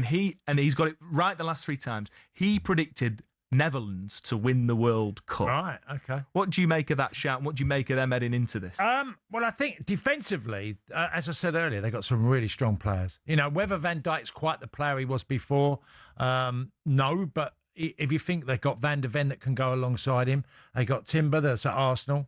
He's another one. Yeah. He can play in there. They got Dumfries, who's up into Milan. You know, they got some really good players. That's without De Jong, you know, Barcelona. If you go through their squad, they're a very strong squad. I mean, the one thing that they're still calling on Memphis Depay, who's 32. And I don't know how he's been, because he's sort of been around the block a bit. Gakpo, there's a lot. They've got a lot of good players, you know, the Dutch. So they're capable. You never know with the Dutch teams how good they're going to be. It's going to be interesting. I still think that I think they're going to be a bit of a dark horse. Maybe it's this mathematician that's got in my head. Yeah. But I just think they've got so many good players. Yeah, and they've always go under the radar. Well, of course they have. Of course they have. And I'm fancying them. I think they'll win tonight. It'll be a tough game. I think it'll be a close game. But it's going to be interesting to see how that plays out. We just got a texting cast, no name. I think I said earlier on, Tuchel, talk about mathematicians. I said earlier on, Tuchel's worth his weight in gold for the reason of getting him over the line. Something along those lines. Someone's texting saying Tuchel probably weighs 65 kilograms and gold is about 100 a gram. So for Tuchel to be worth his weight in gold, he has to be able to command about £6.5 million. My guess he's probably worth a maximum of 1/3 his weight in gold. Love that, fair play. Don't know who it was, but great text. You're listening to the Weekend World Cup Breakfast on talkSPORT. Next up, we're going to get a transfer update from Cowboy Alex Crook.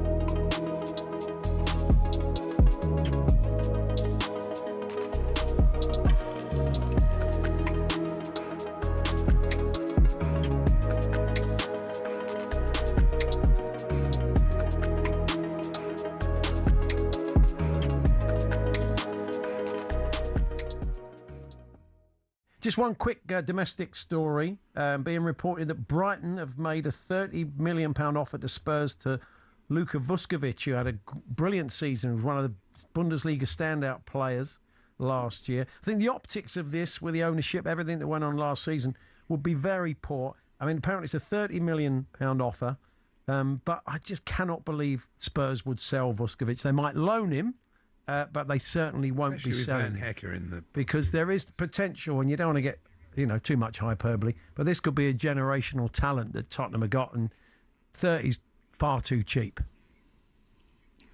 It's a big call, isn't it? If you're Tottenham, because obviously they're bringing in reinforcements of their own. I think it's going to be a really busy summer, both in terms of incomings and outgoings. But this is a genuine offer from Brighton. I've not been told if it's been accepted or rejected yet. You would imagine it probably will be turned down. Not too many teams accept the first bid that comes their way.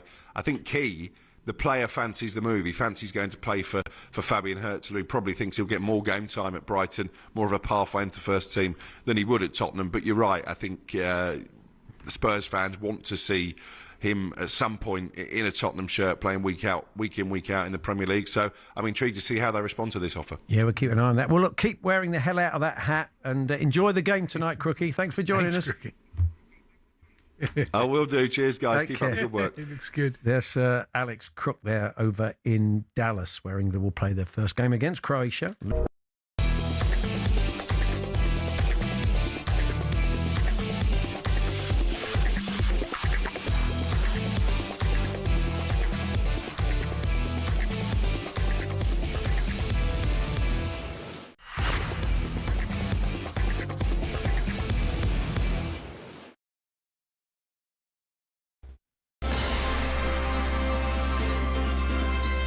Good morning, the World Cup weekend breakfast show. It's our last section, me, Max Scott.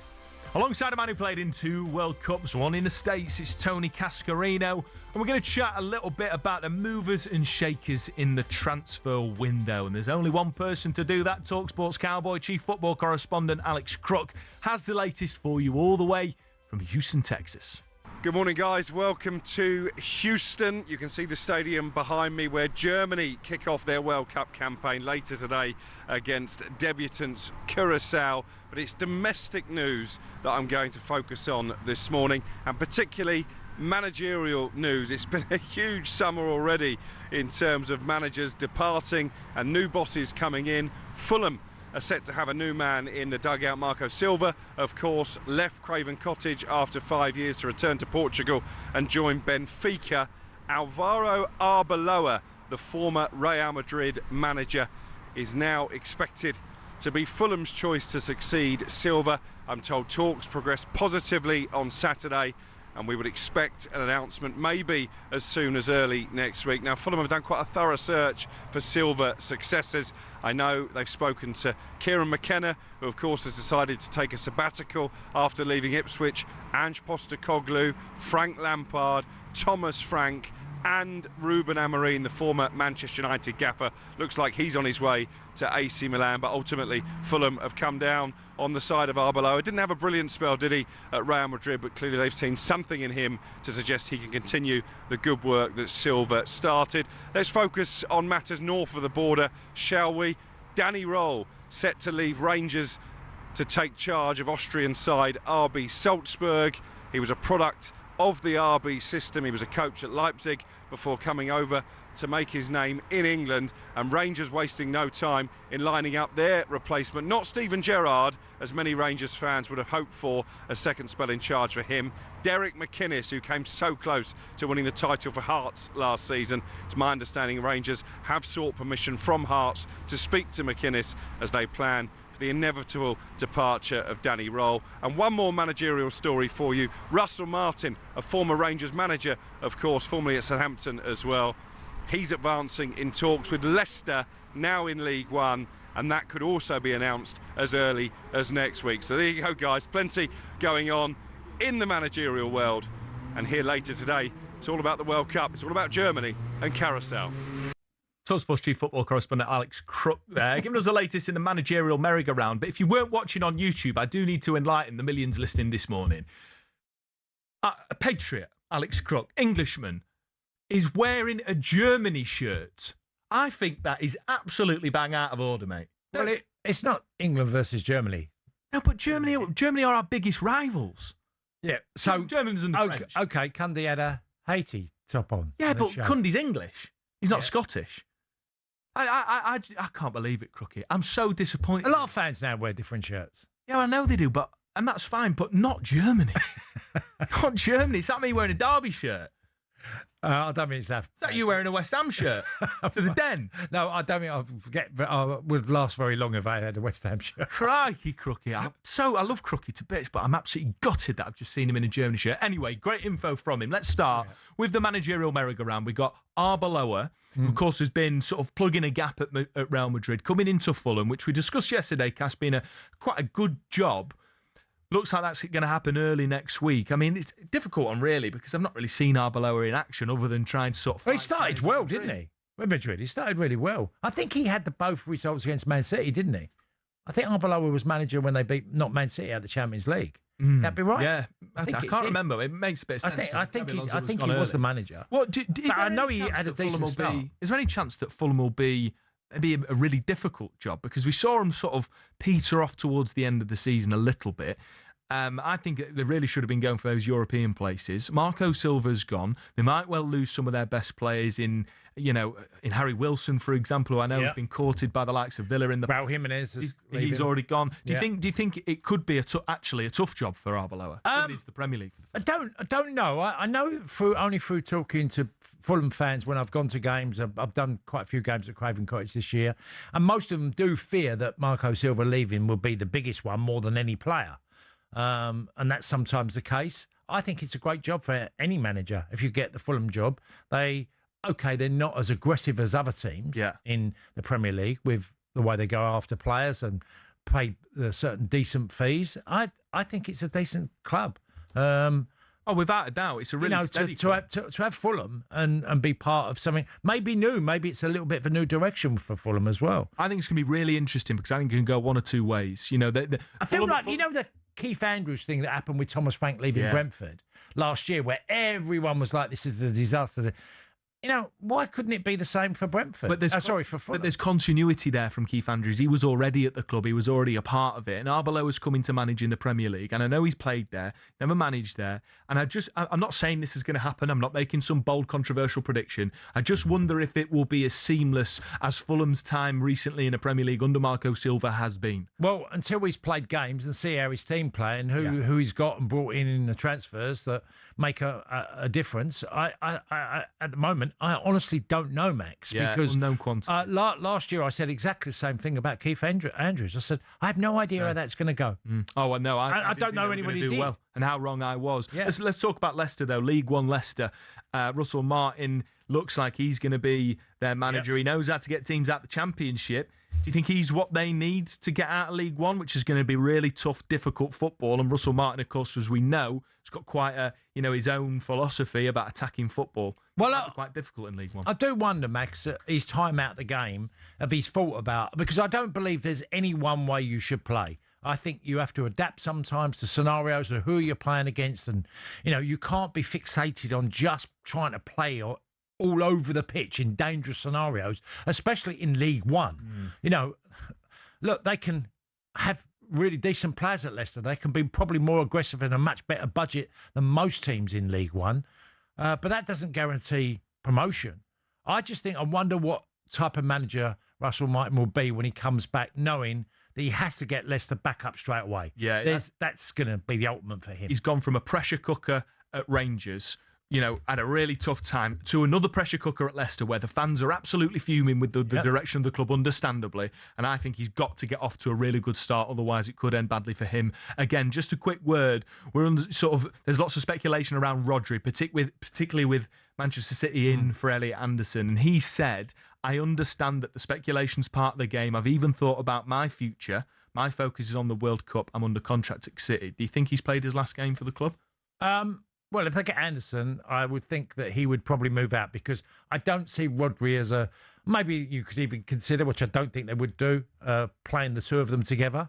But I do think he's so good that you'd like to think if he gets back to his best, there's going to be a major club that will take Rodri. That's for sure. Well, we've seen Bernardo Silva linked to Real Madrid. I think Rodri's also been linked to Real Madrid. But I do kind of wonder maybe, Cass, if Elliot Anderson does sign, it's good to have a season with a legend like that, a world-class operator like that, to really get your feet under the table. Of course, we'll keep you up to date on all the latest Elliot Anderson news as and when it comes.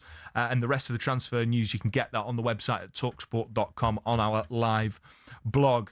A little bit later today, though, we've got loads to come. talkSPORT, the home of the World Cup. Following Cass and I, it's the warm-up with Max Rushton and Charlie Baker. Then the World Cup weekender with Majestic, Alan Pardew, and our European football expert, Kevin Hatchard, from 1 till 4. Kevin Hatchard going to be keeping us up to date on all the latest players we need to watch out in the World Cup, I'm sure. And then we're bringing you more games with Hugh Woozencroft presenting Germany versus Curacao from 4 p.m. Adrian Durham presenting the Netherlands versus Japan from 8. And then Ben Fletcher presents Ivory Coast versus Ecuador from 11:30 p.m. tonight. Keep it talkSPORT. Thank you so much for listening and joining us on the World Cup weekend breakfast. Cass, it's been an absolute pleasure, mate. See you next weekend, Max. See you next weekend. Up next, it's the warm-up with Max Rushton and Charlie Baker.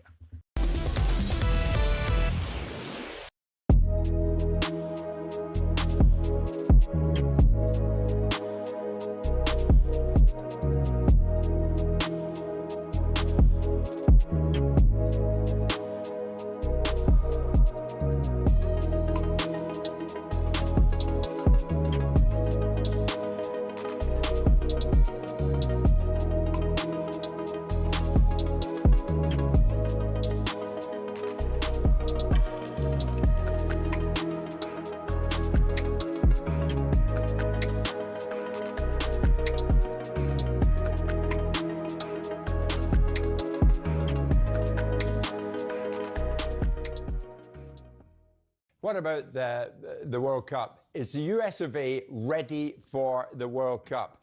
I went out with producer Luke and assistant producer Joe in the streets of Lower Manhattan yesterday, and we kind of gauged the feeling. You lot ready for this? I think the country will probably be most into it right in the group stage, because that's probably when we're going to do the best, unfortunately. You know, I think there are great soccer towns in America. I'm not sure New York is one of them. Not that much this year, to be honest. With the Knicks in the finals, I think that's taken the attention of the city. It doesn't sound like they're buying tickets, so, I mean, only so much. Yeah. I mean, they're not really buying into it. Did they not sell out the first game? Is that what I heard? I don't follow soccer that much, so no. And then as a person that lives here, it's going to be quite disruptive for us. So, you know, but hey, should be a good event, hopefully. Yeah, I think it's at MetLife Stadium, so there's a lot of attraction there. You know, the Giants play there, the Jets play there, so there's going to be a lot of people flying in from overseas to check out the games for sure. Yeah. So it's the biggest World Cup ever. Might it be the best World Cup ever? I hope so. Yeah. I mean, right now it's just Knicks, you know, but we'll get to the World Cup when we get there. Gotta watch some. Gotta support everybody. Okay, and the USA are in it. Obviously, they're one of the host nations. But we ain't gonna win. No, who'll win it? More likely gonna be Spain. Yeah, probably. How's Birmingham, Alabama? Hot, mosquitoes, a lot of loud talking people. Birmingham, Alabama.